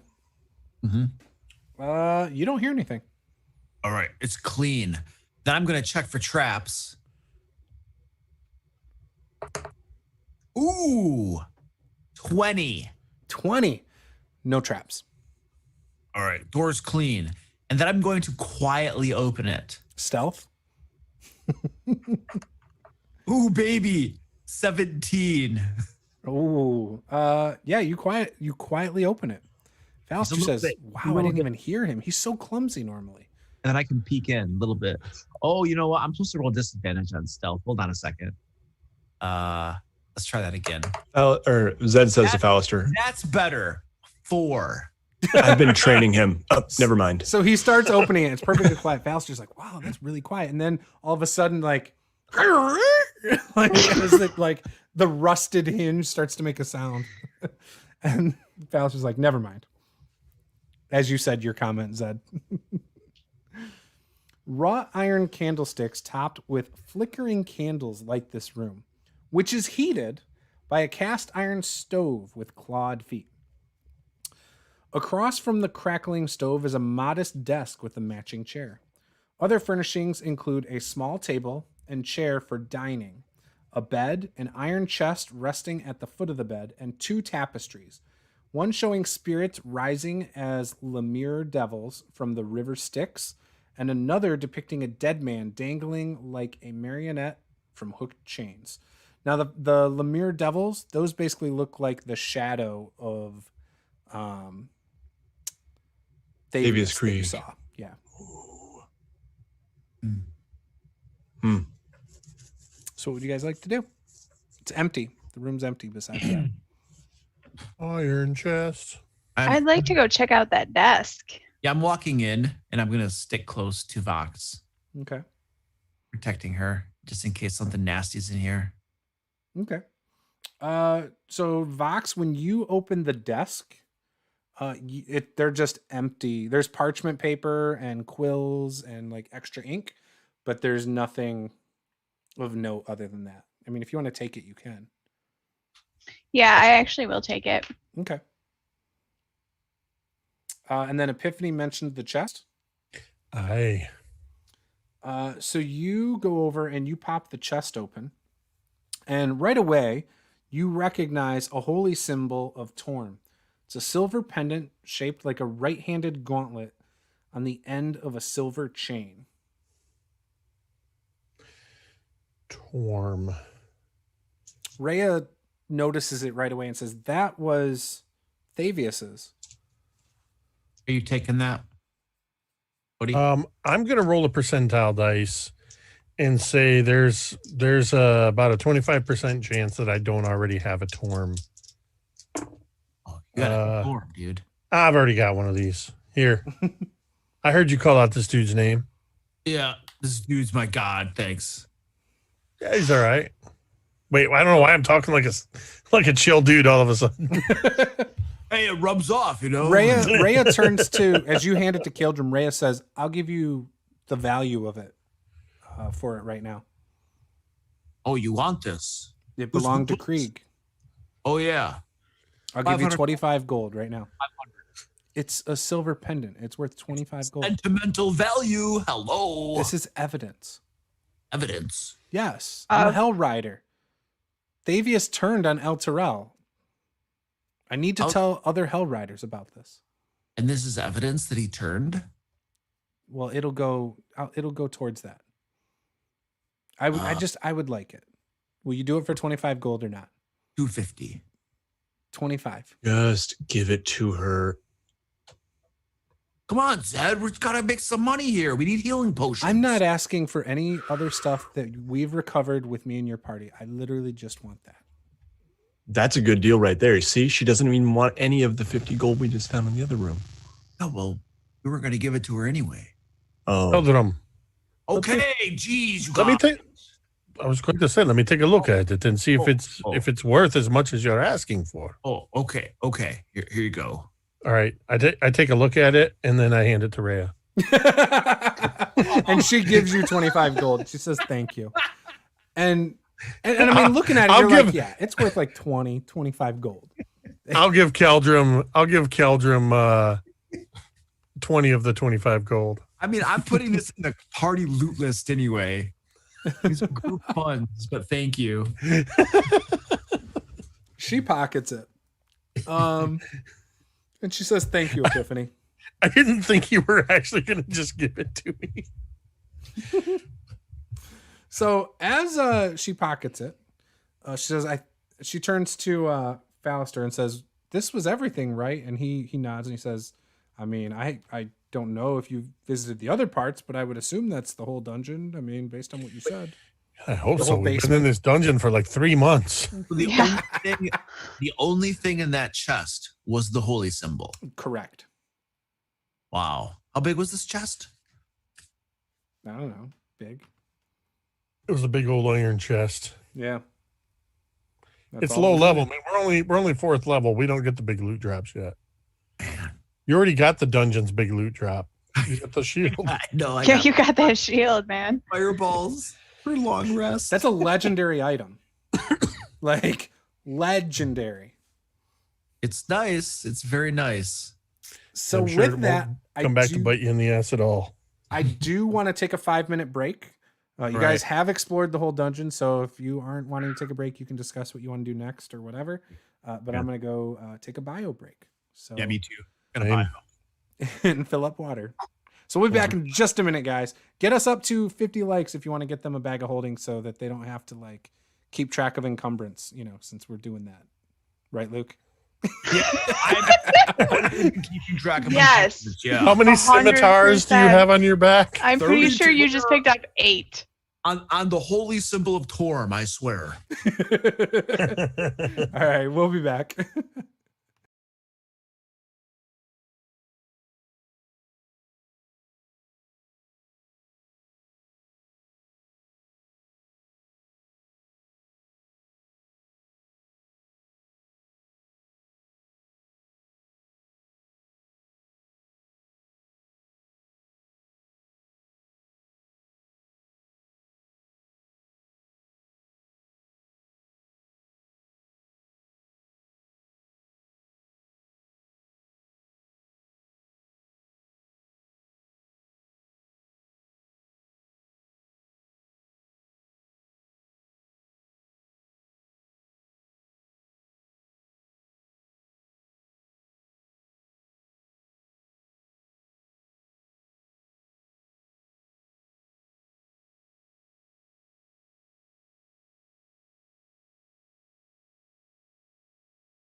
Discuss why Epiphany betrayed my trust.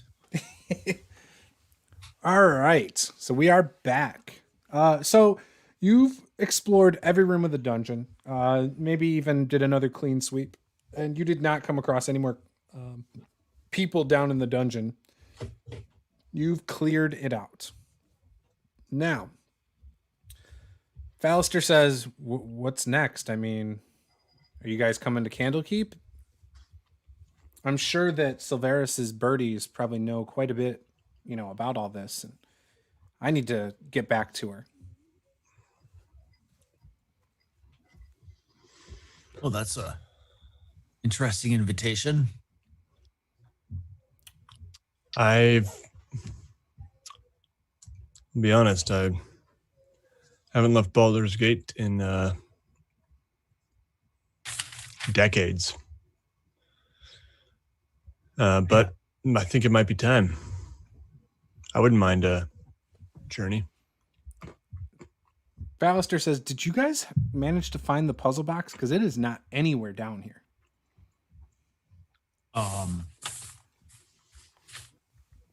Let me check my loot list. Answer's yes. But I think we can just tell him. I don't know. There's 4 of us. What's he going to do? Yep, I have an infernal puzzle box with something important inside, even though I've never been able to open it. I imagine Caeldrim pulls out this little folded piece of paper out of a armor pocket. Does It's just Caeldrim want to rather try than to going open it? through his pack? It's a big book. He's like, I don't want to go through the bottom of my pack. Let me just check the list. Does Caeldrim want to try to open it? I I would not advise it, but if you want to try. Do it. I'm tempted to Do open it. but this voice from the sky told me not to. The Hidden Lord tells you, it's like, I think you should try to open it, but it might not end well for you.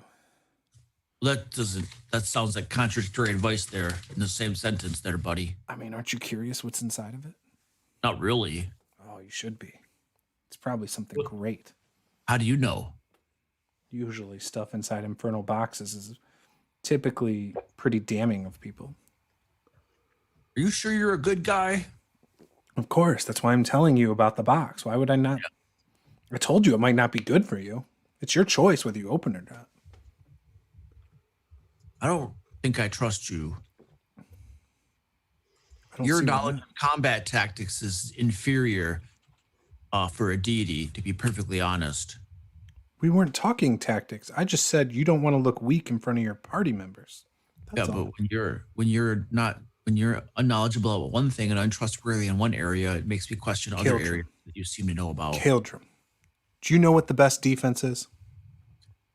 Dodging with a high armor class. Strike first. More offense. No mercy. I feel like the Shield has also been watching too many episodes of Cobra Kai. The shield is a defensive object. I'm so confused right now. Hey, you guys, The shield doesn't want to get hit. my shield wants us to open this puzzle box. What do you guys think? Fallister says, I wouldn't advise it. If you do it wrong, there's a good chance you will die. Oh, well, that's a good point. All right. Well, They're usually protected by traps that you can't figure out and just, it's magical. All right. Well, so my proposition, I think, to the group is we rest up, we go shopping, get ready for a journey, and then we travel to Candlekeep and see what this dude over there has got to say. We don't have any other leads in town, do we? Any other No. quests? You haven't collected your gold from We need to check in with the general guy. Captain Zaj. You haven't Yeah, gotten paid Captain Zaj. Oh, And I haven't seen Ballister him in says, forever. before we leave, I mean, if we could stop by my place in Little Kalimshan, it's just on the outer limits. That would be fantastic. So I can get some gear, weapons, armor, Yeah, I need to make a stop too. Say goodbye to someone. Rhea says she asks you guys, can I come too? I'd really like to go and investigate all this further. We would love to have a 60 hit point multi-attack NPC along with us. What Seems is he to our saying? advantage. What's a hit point in multi-attack? Yes, you can come with us. We are so meta. I blame Luke. Okay. So yeah, you guys can do your thing, head up to the main level. Now, obviously there's probably still guards around, and Rhea would point that out to you like, yeah, there's probably still guards. We should probably be pretty careful. Who knows if, they've gotten wind of the people that we took care of in the house. We've been down here for a long time. Look, captains, who do we have to turn into quest to? General Captain Zod. Zaj. Captain Saj. OG. Who's Captain Zaj? He's the flaming fist guy. Oh. You of all people should know. Yeah, you're like 20. Look, I got no notes and I know his name, okay? It's been like a year since we talked. to be fair. I love how it took us like a year to get through probably what's like an intro dungeon. I mean, Oh, wait a second. we're still in chapter 1. A year later. Exactly is the quest though. What did he exactly ask us to do? Originally, it was you went to the bathhouse, right? Yeah. So you were looking into things there with the dead 3, Yeah. all the dead 3. Then that got traced back to here because of the son of the woman, the Vanthampur. Mortlock. Mortlock. Yeah, he told you, some stuff about his mom, said that you could find stuff here, whatever. He left on boat. Everybody else, came here, right? Like you ran into his brother who's still alive at the docks. What was it? The Hanging Lantern. Mhm. You killed one of the other brothers upstairs in the house, but you know that they were working with the dead 3. And the whole Rhea thing. Did he promise us any money for all this? He promised you a reward for looking into it all and getting to the bottom of it. And you did. You found out that the next person who was going to be the Grand Duke, most likely, was part of this, right? With Vanthampur. What's her name? Why can't I think of it? The Ham Thumper. Yeah. Yeah, whatever her name is. Alarma? Yeah, Talamra Vanthampur. Alamra. Yeah. Emra. The Duke. Yeah. Yep. We captured her at an altar. You killed her, yeah. Mhm. Oh, we Yeah. killed her. Well, she killed herself technically. Yeah. True. How much money did he say he was going to give us? Oh, He did not state how much. All of it. All of it, Luke. All of it. Oh, that's what I'm going to ask for.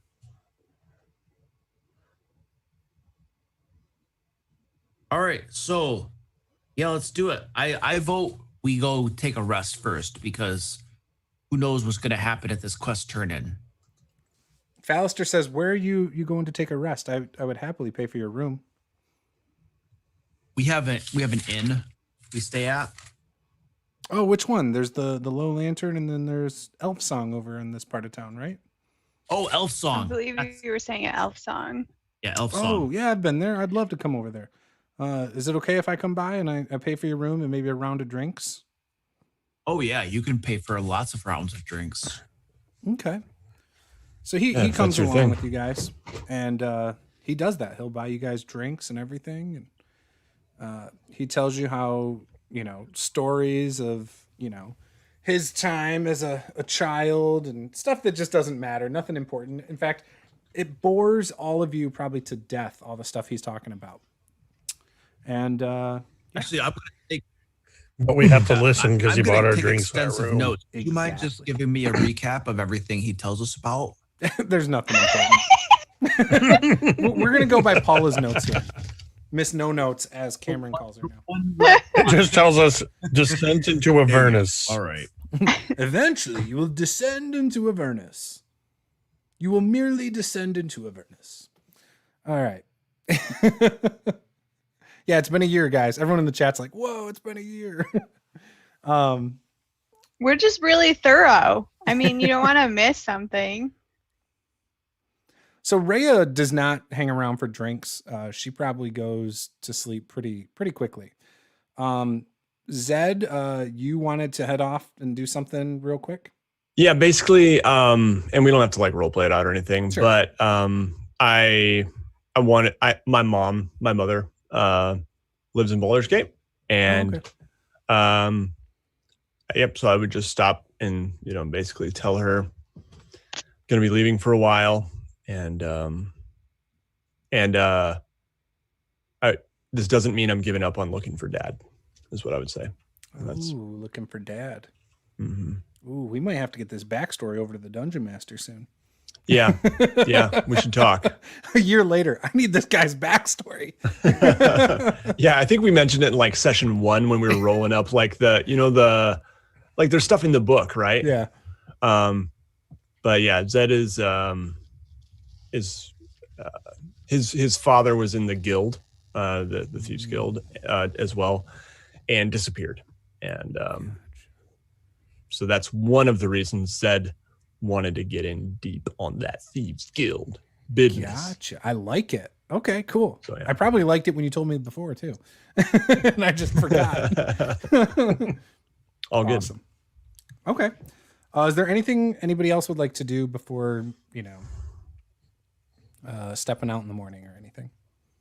I'll go shopping. But that's probably the morning, right? Yeah, you can go shopping. Yeah, at some point I'm going to have to go talk to my whoever I report to in the Flaming Fist, because I'm supposed to show up for work once a week. I have like training and patrols I have to go on, and if we're going to go to Candle Keep, then I'm not going to be here for that. Yeah. I'm going to go request leave from your commanding officer. So Paid leave, that would be, please. we'll have that be Captain Zaj. That'll be fine. Oh, sweet. Mhm. Oh, that'll work. Yeah. Okay. All right. So is there anything you want to buy in town or anything? You can just do that. If there's magic items you're trying to buy, you can do that too. We'll have to refer to I think it's carousing rules in the Dungeon Master's Guide for that though. There's magic purchasing rules in Xanathar's. Okay. I knew you were going to say that because I'm not well versed on what's in Xanathar's, to be honest. I remind you every time this comes I up. know. And every time I'm like, Yep. oh, I need to read that book. What is the general overview of the rules Books. in there? Do you know offhand? I mean, it just gives you a table for a cost. There's like you can roll randomly for a cost within a range based on the rarity of the item. Oh, okay. And then there's some options that you can have the players roll to barter. Mm-hmm.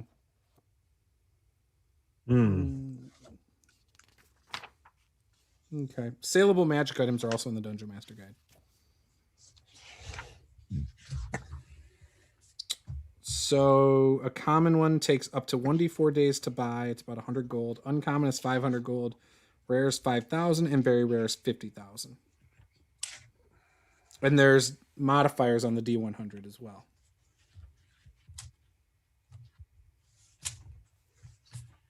Were these robes we picked up in that last dungeon right there, Robes of the Dead 3? Yes.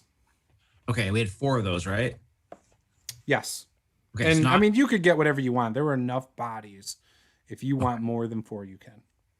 okay, we have 7 now on here. Nobody's 8th level yet, Goliath. They are only level 4. So, guys, I'm just going through the loot list and I'm selling off a bunch of the jewelry and stuff like that. Just converting it into coin. And then once I have a total of the coin that we have, we can get potions and other stuff that we might think are valuable for us. Yep.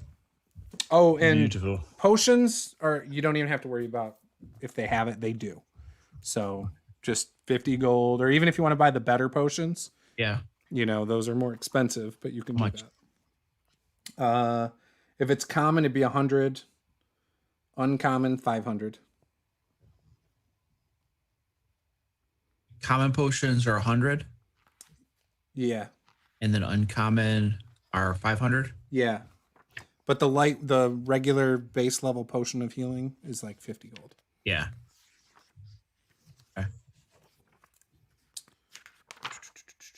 I'm trying to see if you guys would level up. Nope, not yet. What do you mean not yet? Not yet. Not yet, sir. You're still 4th level. Oof. I know. Oof. Do you guys have a whole bunch of this ointment? Keotan's ointment or whatever? That one? Yeah. You can buy that. Well, no, I already have a bunch of it. Okay. I just, sorry, I just was unaware that I had it.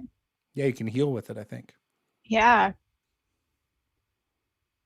Should probably know what's on my equipment list. That sounds like a reoccurring theme tonight. All right, so we're buying stuff? Yep. Okay. And I'm just in the waiting mode? Yeah. Yeah, I feel like I'm gonna need. I don't need anything, I don't think. I just feel like I need time to like look through this stuff, and I don't want to take that mid session. So Okay. maybe we can just like take a look and then let you know the stuff we had bought while in Baldur's Gate, if anything. Yeah. You know what? We could do that. So what we can do is we can play this out until you leave the town. So like obviously you're going to swing by his house on the way out of town. You're going to talk to Zaj, and we'll end the session after that before the travel per se. And then that way you can figure out what stuff you're buying or whatever between sessions. Does that sound good? Okay. Yep. Works for me. Okay, so Rhea seems actually kind of she seems better this morning. So obviously last night she was a little upset, finding out that Thavius was not who she thought he was. But she seems better this morning. Fallister seems pretty good. He had gotten his own room as well overnight. And they are drinking some coffee in the main room, the main hall by the fire, talking.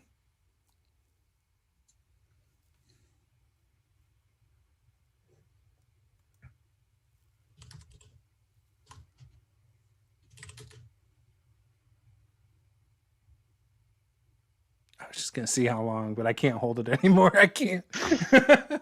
So who comes down the stairs first?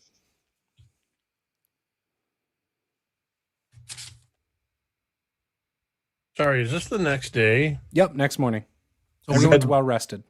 Yeah, Zed would probably walk down, and he's kind of like hanging his head, and oh man, in some pain, aches and pains, and probably just goes and grabs a table.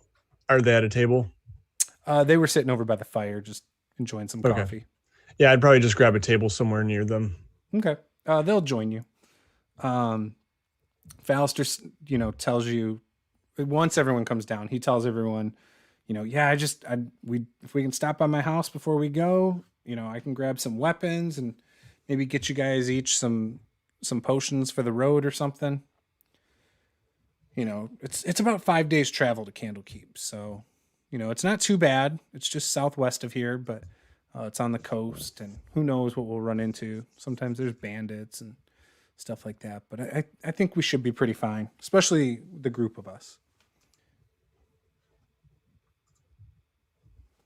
Rhea seems pretty secure with things. She's like, yeah, I'm sure the 6 of us will be fine.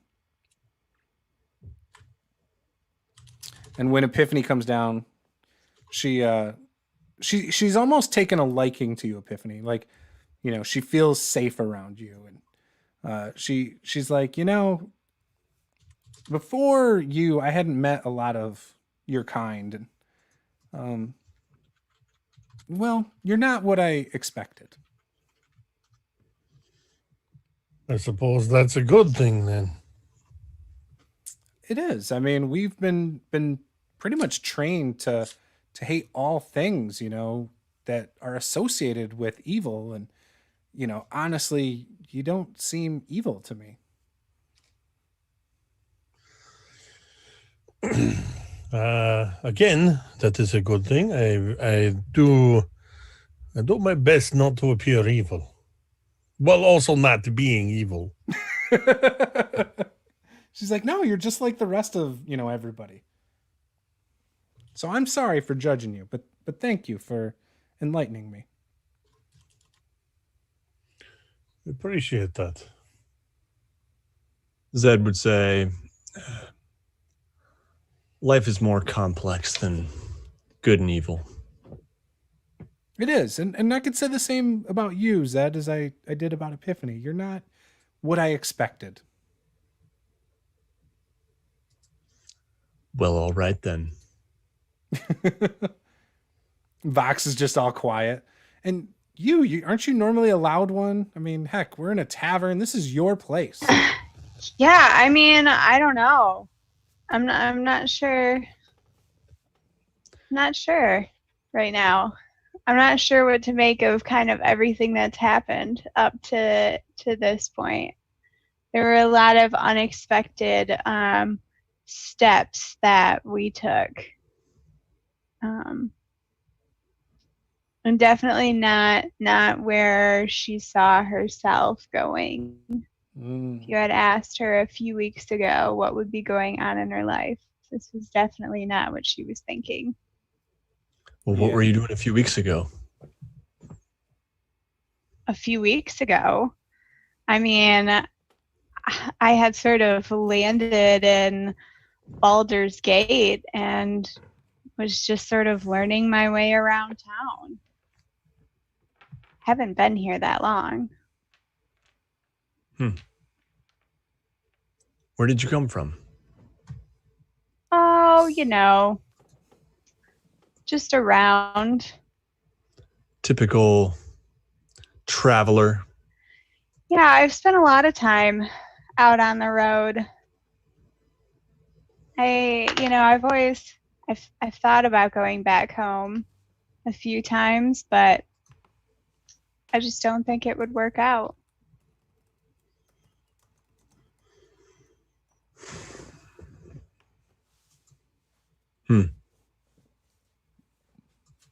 Rhea tells you guys, she's like, so Fallister says that this person in Candlekeep might be able to help us to bring El Terrell back. And that would be amazing if we could save El Terrell. Like, that is, I would give my life for that. Can we count just on with you? the puzzle box? Well, he was saying there might be more to it than that. Right, Fallister? Tell him. Well, Silvara knows a lot of people and very powerful people. And like I said, she's a sage in Candlekeep where only the brightest minds are. So if anyone would be able to save El Terrell or anything, she would know of it. I'm sure of it. Or could steer us in the right direction.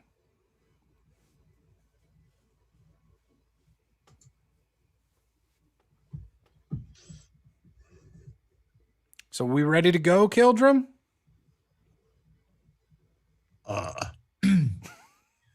So how many healing potions y'all want?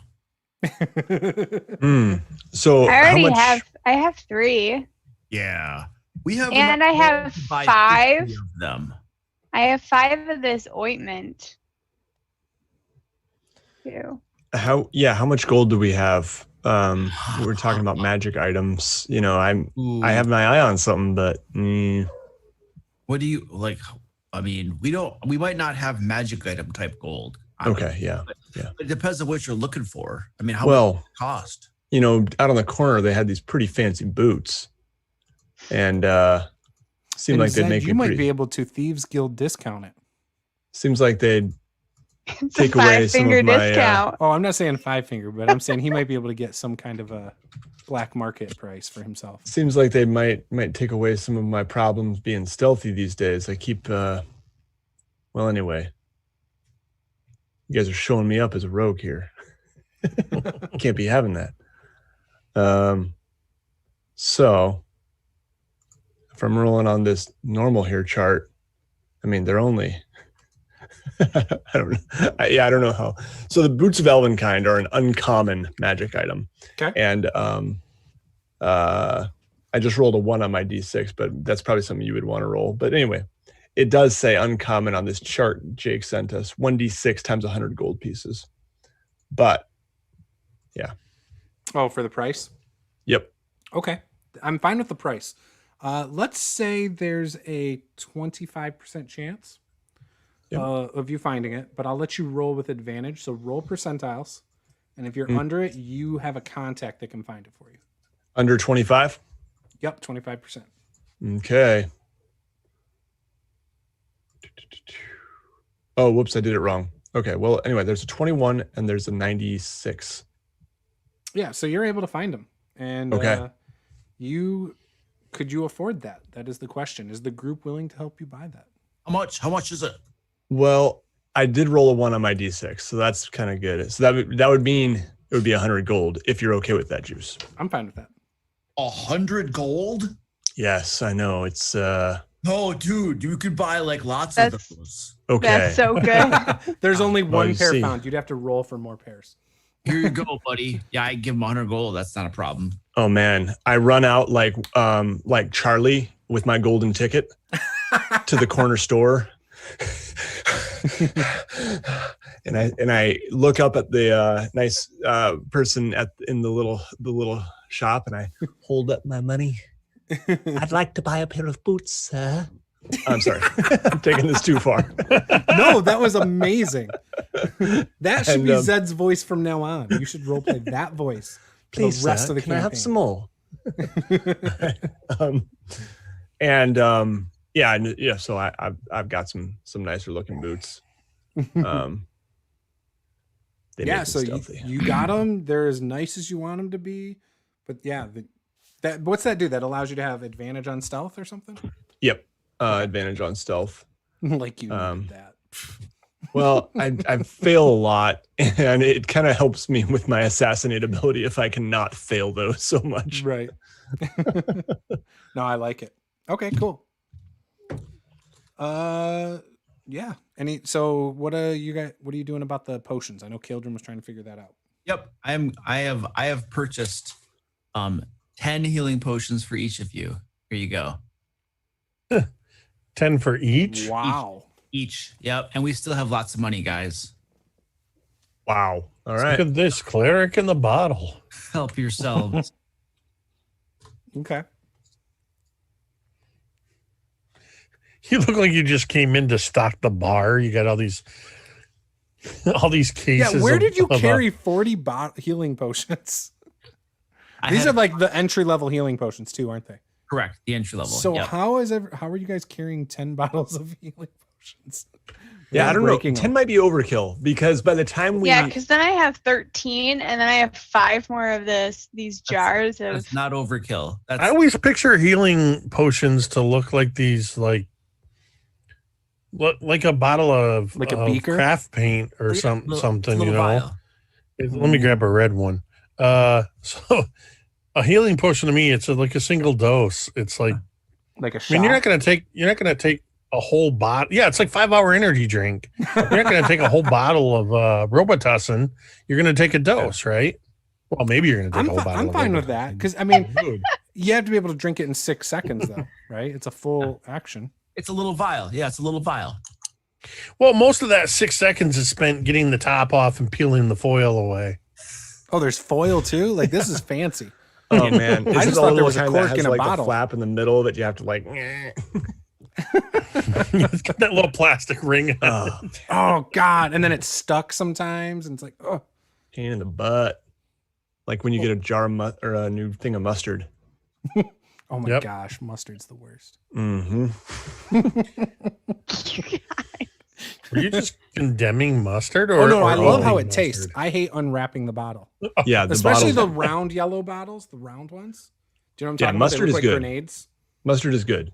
It's one of my favorite foods. Yeah, I put mustard on like Yes, a lot of stuff. I love mustard. burgers, hot dogs, throwing. Yeah. Oh my gosh, like, even Yeah, chili but dogs. yours like just like the classic like yellow mustard. Yeah, That's what I like Spicy too. brown, baby. No, you got to do like stone ground. Oh Like, no. Yes. That's yeah. I'm with Stone you, man. ground with some venison. French's, some man, venison just straight up sausage. French's, bright yellow, practically neon, No. all over a hot dog with some See, onions. Nate's my guy, man. We're understands forming me. mustard factions over here. Nate understands me. Yeah. Meanwhile, yeah, I get you. Keldrim's coming back in here. He's like, "Hey guys, I got us a sponsorship deal with the health potion company."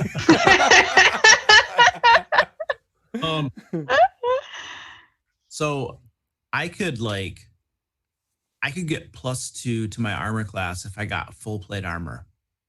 Because right now I currently have half plate. Yeah, you should get some full plate. That would be like 1,500 gold pieces, and we have 2,200. I would give up 8 of my healing potions for you if you need it. We don't even need to do that, dude. Like, we Okay. still have money. Okay.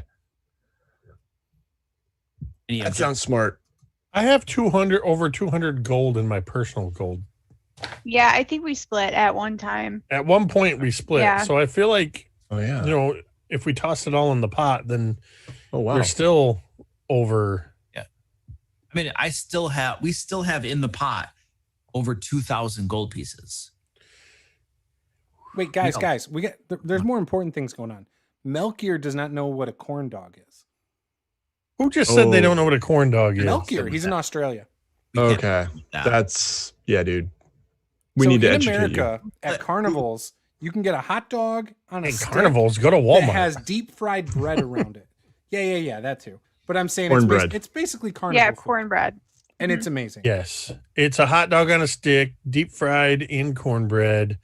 And the best thing you can do is you make about 6 corn dogs, and you get a bowl of mustard. And you Yes, the bright dip and yellow bite, bottle. Dip and bite, dip and bite.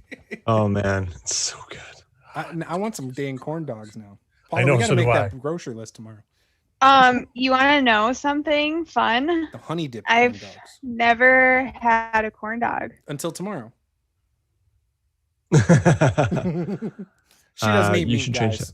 Okay, but there are veggie corn dogs. I've had them before. So They're- I've They're had. little I tiny would ones, say right? I've had one of those. Like we've had one of those. I think one time, but There you go. Yeah. yeah. veggie hot dogs, you know, the thing that they're lacking is like how the regular hot dog will kind of swell up and like have that snap to it. Like a veggie dog doesn't Nate do is that. like a hot dog Mhm. connoisseur here. Hot dogs are one of the best foods on earth, especially if you go to a back when it was safe to do so. You go to a gas station and you get those hot dogs that have been marinating in every person that's walked by them for the last 7 hours. Quality. Only the sausage. Quality. Like, 2 for you gotta get the $2.22. sausages. Yeah. Yeah, the Speedway special. Oh my gosh. All right, so did Caeldrim get his plate armor, and does anyone else like need anything? I'm trying to figure out I if mean, there's anything that Epiphany would go for. Ooh. I've got The a funny thing magic is, Caeldrim's mace. gonna die like next session, and so the plate armor's like useless at that point. Right. I thought of that. I just didn't want to So say maybe it. let's. What about your scale armor? What are you doing with that, Caeldrim? Well, it's half plate. So my thought was it's magical, so we could sell it and get some cash. It takes so many days to sell, though, Yeah. to find a buyer.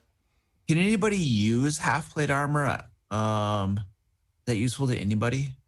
dude, I can't even use the shield. I don't get hit. Are you I'm not selling worried about my items? armor. Are you selling physical items at half price? I am. I Okay, have them. okay. I was gonna say if you want to sell that at normal price for half plate, you could do that to get rid of it. So I have an idea. But I need to check the chart because that could cost a lot. How much? So if I'm looking, Yeah, they say there's a couple things that I would be interested in, but I think they're going to be more than what we have. I'm interested in a cloak of protection, which is an uncommon item. Dude, yeah, we got enough for that. Uncommon. Yeah. So yeah, so sorry, go You ahead. can find one. You're looking for a cloak of protection, Caeldrim? Uncommon, yeah. Okay. Roll 25% chance of finding it for you. All right. let's see. Here we go. Percentiles. Or you could just roll a d20 and do 5 and under.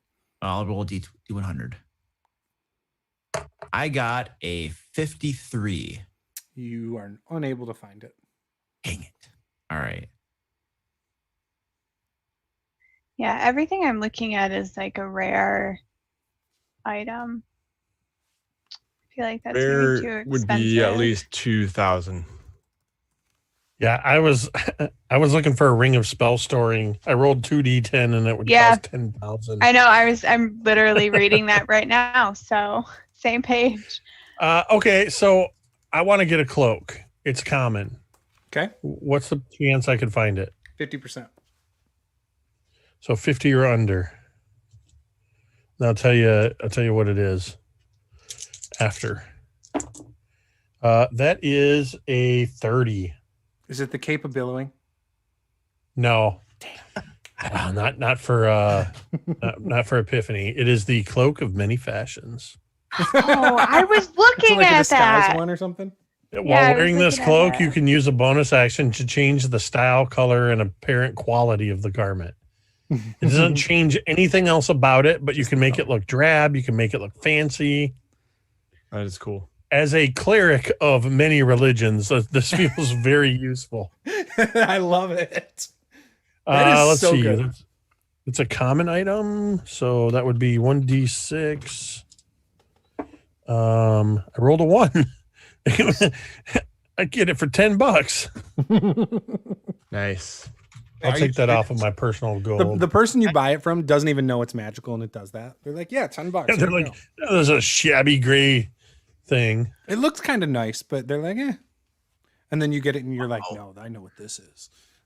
Guys, do we have any sending stones? And would that be something that we could find useful? Sending stone. We could communicate with one another. Send a message between characters. For example, if I sneak ahead and get caught in those sort of weird situations.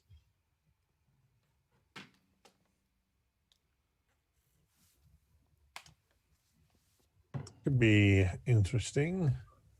It's uncommon, so could be anywhere from if we can find any, could be 100 or 600. I mean, we have that much money in the group loot. Should we go for it? I think it sounds good. Okay.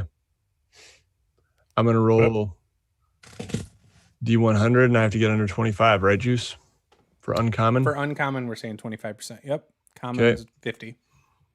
And you get advantage, Zed. Okay, my first one was a 19. So we found it.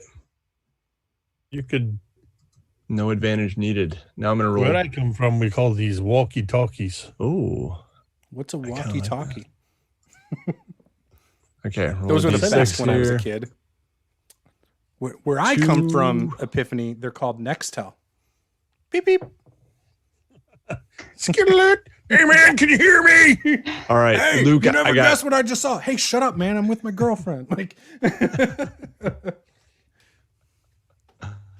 Luke, I got 200 for some sending stones.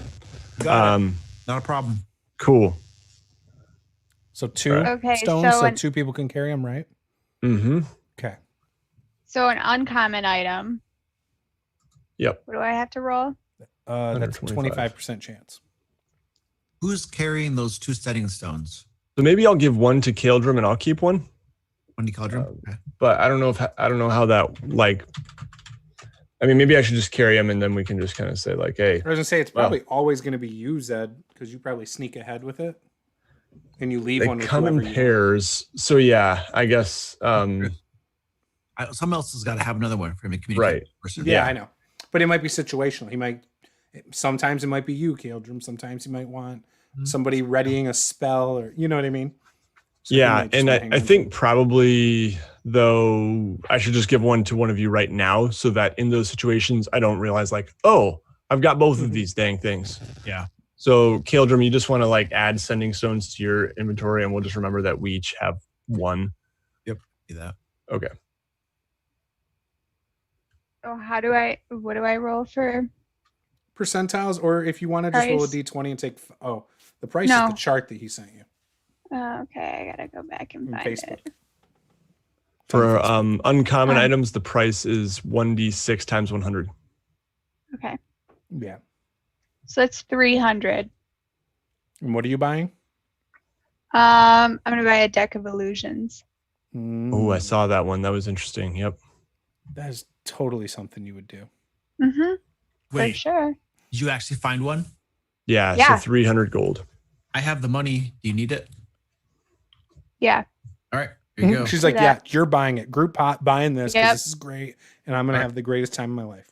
I'm so excited about it. We're down, I- we're down to about 300 gold pieces, just so everybody's aware. And I do have 170 in my inventory. So I have about 200.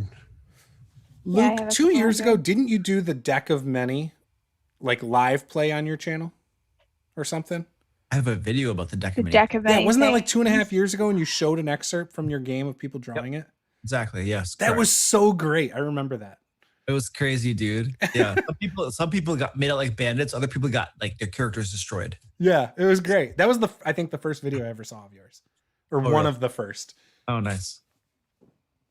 Go watch it, guys. Go watch it.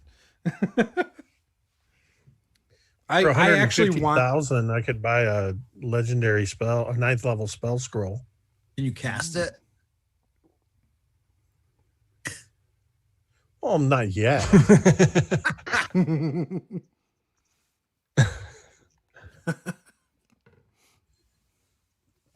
And then his character's gonna die before that. Isn't it like a DC 15 or a DC 10 plus the spells level if it's not on your I think it might spell be. list? It's some. I think it is something like that, isn't it? Correct. Or is that an Something old like that. 3.5 thing? It doesn't matter. We don't have 150,000 anyway. Wait, I was being 150,000 facetious. gold? It's a legendary. I rolled 2d6 times 25, so it'd be 150 for the 6 I rolled. Oh my goodness! I was just I would never pay that much. I was for a doing. scroll. I'm that shopper that goes and looks for the most expensive things. Right. I have very expensive tastes. You sound like me Eh. in real life. And my robe, my cloak, now looks like it's a very regal blue with gold trim. Melchior says, "I hate the deck of many things, at least in its default format. It seems like a bad practical joke / troll item to me. You should go play the Tomb of Horrors, Melchior. The original. Manage equipment. No one has pulled from the deck of many things in my games. Oh, I would. I would pull Well, at least it's 3 on. cards. Like 3 cards, Cameron.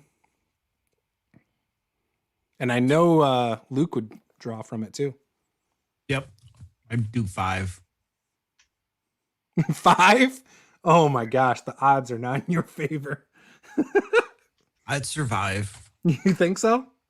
I have never drawn After losing from like this all your deck, levels.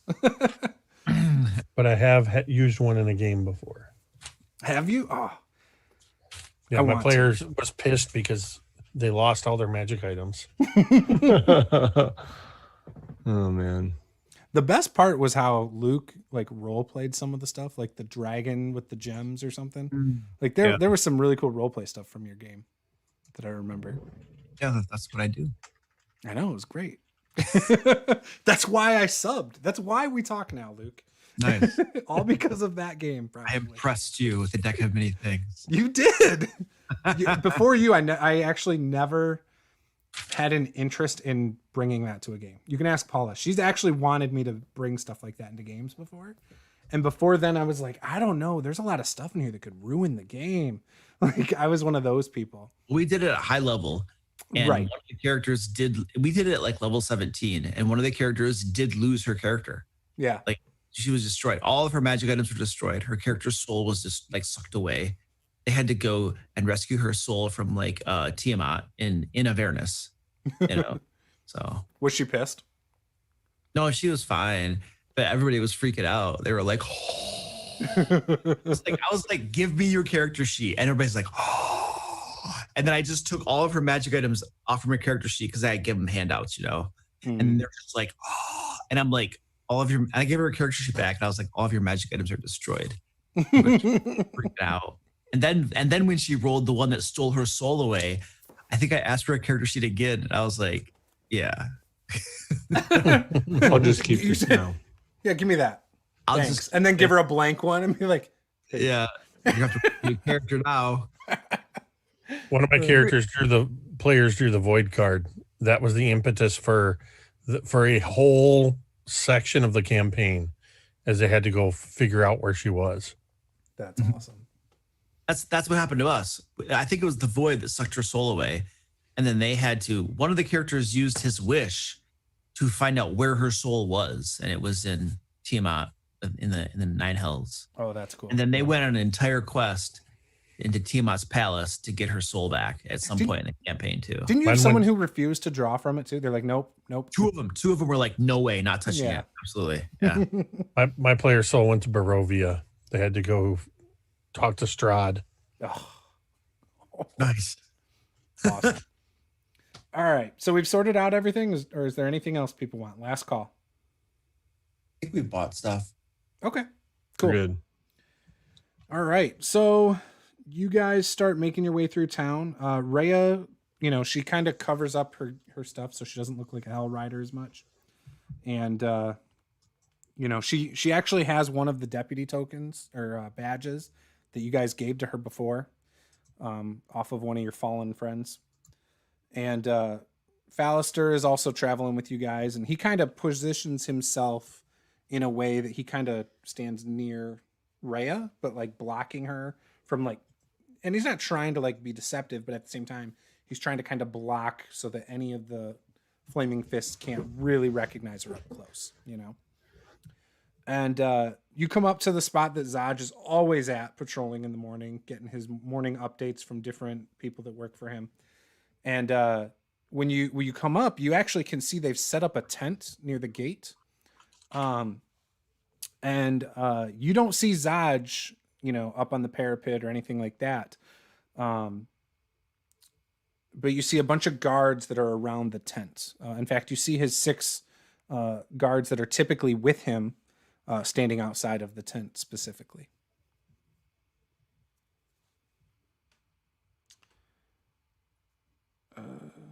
Okay.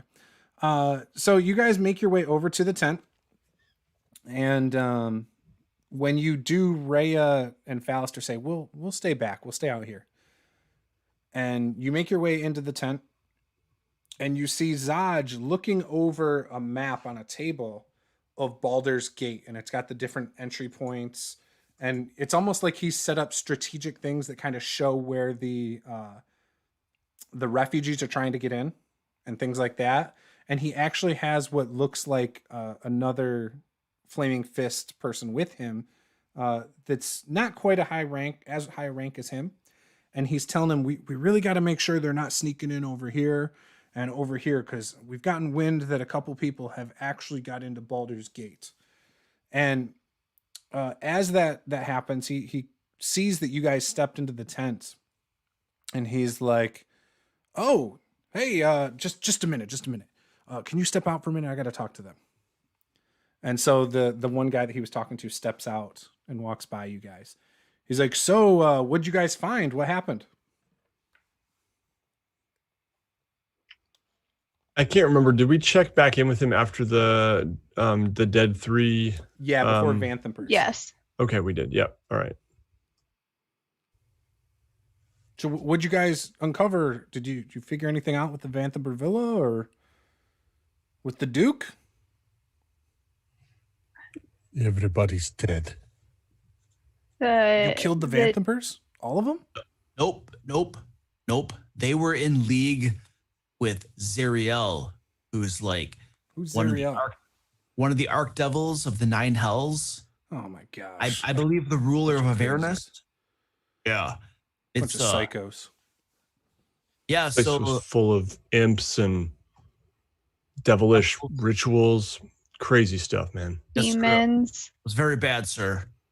So you guys killed the Vanthampurs? Technically, yes, but Well, they- I don't know if we really, killed them. They were mostly so distraught that we found out their secret that they took care of themselves. What do you mean, miss? You're telling me there's more Vanthampur, like they're still around? They can spread this craziness? no, sir. We're all dead. No. Mm-mm. You killed all the kids, all of them? Did we kill the kids? We were supposed to kill the kids, guys. Well, So there Or is three the sons. the one son is gone. What do you mean? the what big was his freak, name? Mortlock. Yeah, it started with an M. Mortlock. Yeah, Mortlock has left. But he basically didn't seem like he had any interest in associating with them in the first place. So I don't think that he'll be any trouble, nor will he be coming back to reinvigorate anything that his family. He would have been taken care started. of years ago if it wasn't for his family. I can't believe he got away. He's an idiot. He'll turn up. We'll find him. We'll kill him. Okay. Yeah, he's not really of concern. What about the others? Well, sir, Amric we met at the tavern, the low Yeah. tavern, Lantern Tavern, and I have incriminating evidence on him. He was actually going to hire us to get evidence on 6 guards surrounding you: Isio, Manikira, Nelstre, Oliver, Soltis, and Tankara. And he was going to pay us good coin to get dirt on them. Really? He was trying to do some. Yeah, they're the 6 outside of the tent right now. He was trying to do some political bullcrap, get them in trouble, sow dissension and stuff like that. So this is probably pretty good ground. This is probably treason. Yeah. He could be arrested on and put away if not executed. We'll handle him. We'll handle him. He All won't right. make it through the night. He was going to pay us 100 gold pieces per guard we got dirt on. What about Thirstwell? Dead. Good. Yes, he's gone. What about Talamra? Dead. She's gone. God, that's music to my ears. Okay, so you guys have done quite a bit. I was only going to give you about 250 gold, but you have gotten rid of a huge headache getting rid of her alone. Like that's amazing. Okay, I was primarily responsible for her demise, sir. Were you? Yeah, as the leader of this band. Yes. I'm sorry. Who's what? Yeah, we'll talk later. Zed just Okay. gives you a stink eye. He pulls a pouch of change that's hidden by his cloak and throws it on the table, and it's pretty hefty. Oh, And he baby. says, "That's Ooh. 500 gold for all of you. You can split it how you want." Right. And I appreciate you guys doing this, but can you turn in your deputy badges? Absolutely. There isn't Zed anything else I takes it need off. of you guys right now. You guys did a great job. Now this is standby. Caeldrim, Yes, sir. do you have something to say? What were you Well- going to say? Well, sir, we are following up on this lead. We're planning to follow up on a lead that we have to Candle Keep. Mhm. Apparently, this rabbit hole of Zariel. So here's the thing. You know Elturel and how that whole city just like disappeared? Yeah. Well, it was sucked into Avernus. And we have a lead that tells us basically that Zariel is also trying to suck Baldur's Gate into the Nine Hells as well. So we'd like to go to Candle Keep and follow up on that and see what we can do to prevent that from happening. And I would like to formally request leave of absence so that I may travel there and follow up on that and make sure. Paid leave. So you say that they're coming after Baldur's Gate? That's my understanding, sir. Do you have any idea how that can happen? Nope. That's one of the reasons we want to go to Candle Keep and see how that's possible so that we can prevent it from happening. Was there any way to, I don't know, build a new city where Elturel was or something, or to get these refugees out of here? Well, it's possible. Our understanding is that Elturel was sucked into Avernus. So best case scenario, we can actually get it out of Avernus back to where it's supposed to be, and then you can kick all these refugees out of here. Wait. So you're talking about taking a city out of Avernus and bringing it back. Wouldn't it be easier to send all these refugees into Avernus? I mean, I can follow up on that as well, sir, and then we can find whichever means is most expedient to the alleviation of our current situation. Okay, I'm fine with that. Oh shoot, this sounds crazy to let one of my flaming fist soldiers leave the town, but the city. And I have become pretty high level. As he's kind of saying this, your meeting with Captain Zaj is interrupted by the arrival of several flaming fist soldiers clad in plate armor. Oh dear. From behind this wall of swords and steel steps an armored woman with a white cloak and graying hair. Are these the maniacs who've stirred up every nest of rats in this god's forsaken city? And Zaj says, believe. Commander Porter, I was told you wouldn't be in Baldur's Gate for at least another 10 days. That's what the city's government wanted you to think, Captain, she replies. Turning to you, she says, I trust you all have been adequately compensated. And what were you going to say, miss? You were trying to speak. She does not mean to sound like she's talking down to you, by the way, so ignore that tone. No, I'm fine. She has a big smile on her face, and she's like, so, are you the ones that stirred up all this stuff? Can I ask a question? Yeah, go for it. As a flaming fist soldier, do I know who this Commander Porter is? Yes. So she is, she's been commanding the outpost of Fort Belurian in Chult. Oh. Ooh, I know who she is. Yeah, you need to leave your meta game at the door, you two.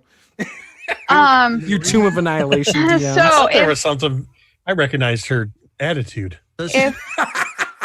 If I stirring up trouble, you mean that we were able to arrive and, vanquish devils and demons and send them back to where they belong, then yeah, I guess we have stirred up a little bit of trouble.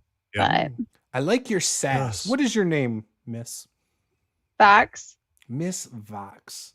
Oh, I like you.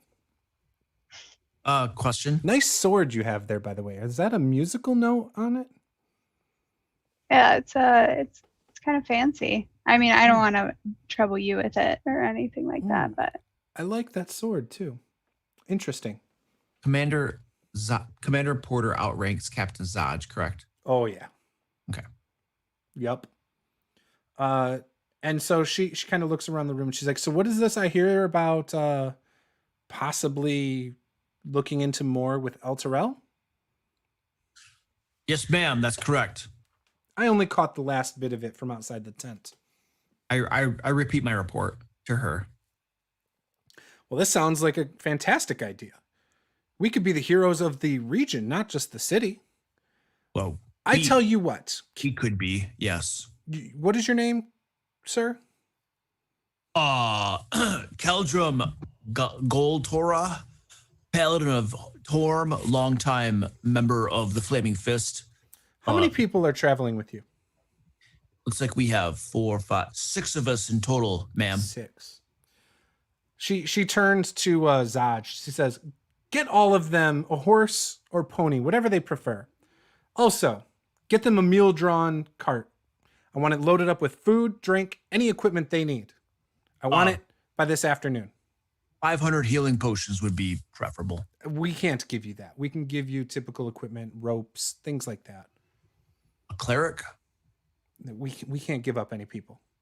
You get that. That is a lot.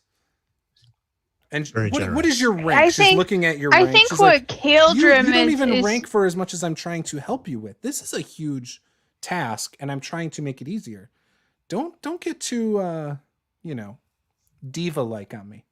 I think Caeldrim is just trying to make sure that we have, adequate equipment in order to fulfill this task, because it is so dire and so crucial and so important, for what we're going to face next. Yes. Liara Porter, hearing you say that, she walks over and puts her hand on your shoulder and she's like, I like you. You seem like the leader of this group. They seem like they would listen to you. You're a strong female, such as myself, and I see great things in you. I don't think you guys need what this buffoon thinks you need. And she looks over at Zed and Epiphany. She's like, and they look like men of many talents as well. So I think you'll be okay.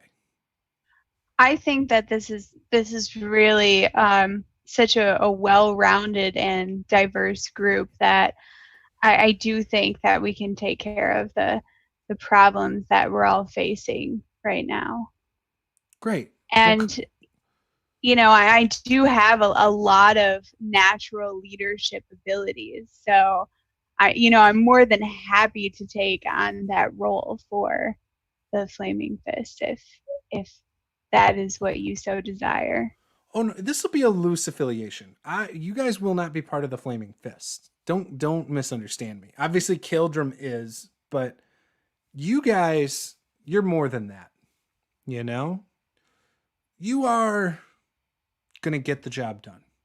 And Caeldrim, if this goes well, you'll get a promotion. I promise you that. I appreciate that, ma'am. Thank you. Because I'm gonna probably be like level 10 to 12 by the end of this whole shindig.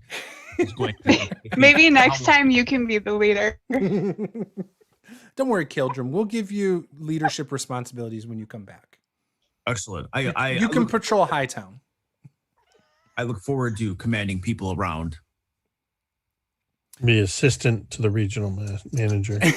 Assistant to the assistant regional manager. So get a list of what you need, typical items you can get at the, down at the store, and we'll make sure it's on the cart. You should have plenty of food and drink to last you at least the next week. Candlekeep is about 5 to 6 days away. You should be fine. But anything else that we can do, I would love to help you out, but we'll load that cart up with anything you need within those boundaries. If you need ammunition, we can provide that as well. Sounds full great. plate armor. You're already wearing full plate armor. Yeah, but I can return it. We can't provide full plate armor. And it's something as she says that, you're like Still have just the seeing receipt. all of the people with her wearing full plate armor that's like brandished with like the Flaming Fist logo.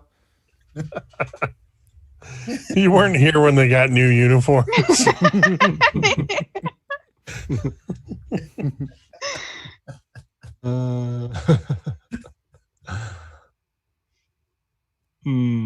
Okay.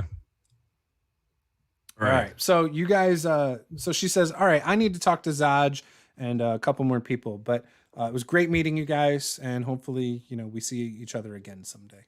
Oh yeah. If you could please make your way out of the tent, I would greatly appreciate it. Yep. Thank you, ma'am. Just after we eavesdrop. I will march out. All right. So you guys step out, and Fallister, Fisk, and Rhea are standing there, and Rhea's like, who are those people who just walked in there? They look legit. That's the highest ranking officer of the Flaming Fist in the city right now, to my knowledge. Oh my gosh! Even her guards look pretty tough. Yeah. They apparently got full plate armor, and now they're all they don't have any coin left to buy any more. Oh, I'm sure they have plenty of coin. I've heard. Yeah, about they the didn't. Flaming They Fists. didn't get all the healing potions like we did. They just blew all their money on the armor. So Fallister then's like, so do we go to my place now? Are we on our way? Your place in Candlekeep? No, my he place wanted is to just on stop the by outskirts. Oh, his Little place Callum before Shane. we move on. Yeah. Yeah. All right, well, let's walk. Yeah. Let's go. That place, yeah. He starts like walking away, leading the way. Rhea's behind him. Can we get through the gate? We got to get them to open the gate. Caeldrim, can you get them to open the gate? Yes, I can pass through any gate in the city, thanks to my rank in the my personal connections with Commander Porter and Captain Zaj. As you walk over to some guards, Captain Zaj comes out of the tent and is like, "Hey, where are you guys going? Don't you need your horses and cart?" Well, yeah. Fallister's like, Yeah, "Wait, what? You have horses and a cart now?" We were just going to give you some time to get it together, and we'll, swoop by and pick it all up. Zaj tells you guys as he adjusts his leather patch and like pulls his hair back. And he's like, "Well, once you get out the gate, we're not opening the gate again. Look at what's on the other side. There's no way we're going to open it and let the refugees back in. So we're going to open it one time. So just hold still." We'll just kill anybody. He kind of waves a guy over and says, "Go get that cart that's out back and bring 6 horses for them." "Yes, sir." And they kind of bring them back around for you guys. And is there any equipment that you need for the cart? You see food piled up. A couple ropes. I mean, Some we should tents, probably maybe, get, yeah, Food, water, some tins. torches, rope, full plate armor. So then Zaj turns to you and is like, "You don't listen, do you, Caeldrim? If you want full plate armor in that wagon, take yours off and put it in there. Yes, sir. I won't tolerate this disobedience. You say it again in that tone, and you will not be a flaming fist for very long. I will make sure of it." Yes, sir. Understood, sir. All right. That's better. Shovels, 10-foot poles. battering ram. Oh yeah. Yeah. A ladder. What about full plate barding for the horses? Bunch of blankets. Full plate barding. They'll give you leather barding. So here's what we'll do. So you guys can make a list between sessions and get me a list of all the equipment. We can talk about it in the chat afterwards. You guys are able to go. They'll open the gate, assuming they loaded it up with everything, and and he's like, "All right, guys, let's open the gates for them. Be ready. Don't let any refugees in at all costs. If anyone tries to run past you, handle them, tackle them to the ground, and take them out. Do not kill them, but we will lock them up and leave them as an example." So Just kill them. So as the Basilisk gate opens, Flaming Fist soldiers hold back the tide of Elter Guardian refugees. You cut a path through these wretched souls whose wails intensify as the Basilisk gate closes behind you. The dirt road cuts through the slums of the outer city, past the walled neighborhood of Little Caeldrim to the great span of Worms Crossing. On your way out, you are led to Little Caeldrim and into a cute, quaint little house that belongs to Fallister Fisk. And we will end the session right there. The end. This All house right. is just gonna be full of monsters or something. So next session, we will pick up we'll probably skip his house. We'll probably just jump straight into the travel. If there's anything you want in the cart, if it's a mundane item, just, let me know what it is. Come up with like a master list and we'll go with it. And then, yeah, there was something else I was talking about us figuring out before too. What was that? Armor. Magic items and stuff. Yeah, we I already think figured that. I think we did. Okay. But Yeah, if there is anything you want to spend your money on, we feel do have free that to new do that as 500 well. gold. Yeah. Yeah. So Yeah, I got that in. okay. So yeah, I think that's about it, right? And is there anything I'm missing? There might be. Full plate armor. Level 5. Plate armor. Out Damn of it, character. Epiphany! All right, cool. So anyways, like I said, that's it. Tomorrow, I'm not sure. I haven't. I'm supposed to do a show on Sundays called Persuasion Check. Last week we missed it because the co-host was sick. So I don't know if we're still on. I know he's kind of been under the weather for a week, so we will see. But we have a lot of stuff going on this next week on the Master the Game channel. Next Saturday we have Tyranny of Dragons, which again, go check out BN Drake's video. That's a really funny recap of just the brutal stuff. And you'll be ready to go with it. We'll have a new character starting next session.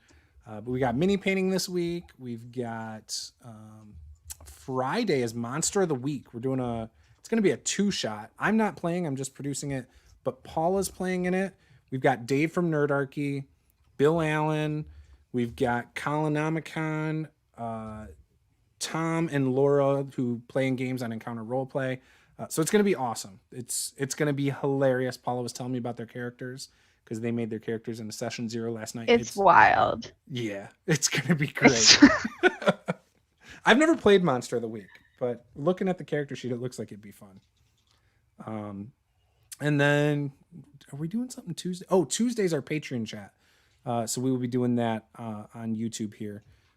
Persuasion Checks on Twitch. So if you want that, go over to the Master Game Twitch channel. We'll be doing that tomorrow night at about 8:30. So, yeah, so that's it. Does anybody else want to plug anything this week? I'll be on Nerdarchy You're one of the live guests? on Friday. No, it's our sponsored campaign. We're wrapping up our 4th season. I produced the game and play in it with the Crafting Muse, along with Asa and Megan R. Miller, with Near Darkest Ted as the DM. Nice. It's our second to the last session of this 4th season, which is now sponsored by Easy Roller Dice Company. Oh, cool. And then we're going to be starting an all new original campaign in that monthly campaign put together by Ted. Previously, it was by an RPG company, like a subscription box company. Like an Encounter of the Month or something thing? Yeah, it was that kind of thing. Yeah. We just wrapped our Dawnbringers campaign season 4 with the big boss battle on this past Thursday. We're off for 2 weeks. We're going to run a 1-shot, and then in November, we're going to be kicking off our 5th season, Rime of the Frost Maiden, which will be interesting because the characters are technically all leveled out of that campaign going into it. But I'm doing a lot of customization stuff with it because it fits into our much broader campaign arc, which centers around a Chardalon. Nice.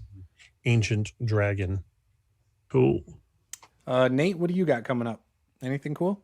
Nothing really this week. Yeah, nothing really big this week, but session 2 of my Icewind Dale Rime of the Frostmaiden campaign is coming on the 19th, so that's like 9 days away. So, And that's just with like your normal group of friends, right? yeah, so just my home group, 2 guys from my home group, one of my good friends who doesn't have much experience playing from back in Washington, Oh, cool. and then Michael from Dead Aussie Gamer. So Oh, I those are my love 4 Michael. players. Kesavon? I can't even say Yeah. his last name. I love him. He's so awesome. Yeah, he's great. Yep. Cool. So yeah. I totally forgot to mention tomorrow night I'll be on the Talon and Claw Twitch channel for our weekly Sea of Thieves video game stream. And there's we give out a bingo card, virtual bingo card link during those games, and if you get a bingo, you get a $20 Talon and Claw gift card, and you can save your what are they called, bingo cards. And over the course of the games, if you get a blackout, you get a $50 gift card for Talon and Claw. Oh, that sounds interesting. Cool.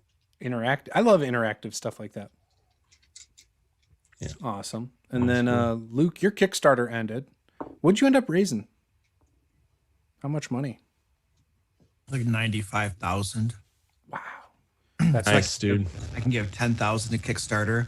I was gonna can- say You you give and 20,000 to backer kit, Mhm. and I can give like another 30,000 to the people Art. that are making all the different stuff, the artists and stuff like that. Yeah. Yeah. So I raised a lot of money for other people. That's what you and Dave were talking about on Nerducky. It was like it was You're helping the amazing. And he's economy. like, yeah, we raised like this much money, but we paid this much out. And it's like, geez. Yeah. That's still really cool though. That's really cool. It looks good on paper. Yeah.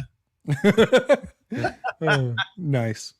And then Paula, you got your mini painting streams, and then you've got a Monster of the Week next week. Should be good. Yeah. Should be What are fun. you painting this week? Oh man, I don't know. What did I start? You were on the Rogue. I think you were pretty much done with that. That was Yeah. looking good. The Oh, you road's saw that gonna one? be done. Yep. Yeah, that'll be done. I don't know. We'll see. We'll Another see small what I one? do next. Yeah, maybe something small. I don't know. Okay. I really want to paint that other dragon though. It's, Yeah, but it's last a time you smaller hated dragon. yourself. It's Yeah, a but small. it's- Yeah, but this one's gonna be a colorful dragon, not like all bone. So it's also I a dead dragon. Paint bone for like 12 weeks. You know. Nice. And what's your character in Monster of the Week? You want to talk about that real quick? I am sort of like a psychic vampire style character. So I don't know. It should be really interesting. We've got like a werewolf, a psychic vampire, Bill the Cable Guy. just like a regular guy who installs cable. And that's his tie and- to all the characters. Yeah, pretty much. he's a That's how pothead. we all know each other. And then we have almost like an equivalent of a modern day paladin. And then we have a 9-year-old child with way too many psychic abilities, who's basically terrifying. So, you know, we'll see. We'll see Think what about happens. that. Your daughter's 9 years old. Yeah. Now mhm. imagine her with psychic powers, and you know. I know. It sounds terrifying. Again, I will reiterate how terrifying that sounds. Awesome. So yeah, guys, this is your first time. Hit subscribe, and we'll see you in 4 weeks. So in November. So and then in 2 months they might get another special magic item. I don't know. I might mix it up this year since we've already done that. But we'll see. So with that, guys, this was Master of the Game. I'm Juice. These are my amazing players that I love to death. And so game on. Bye.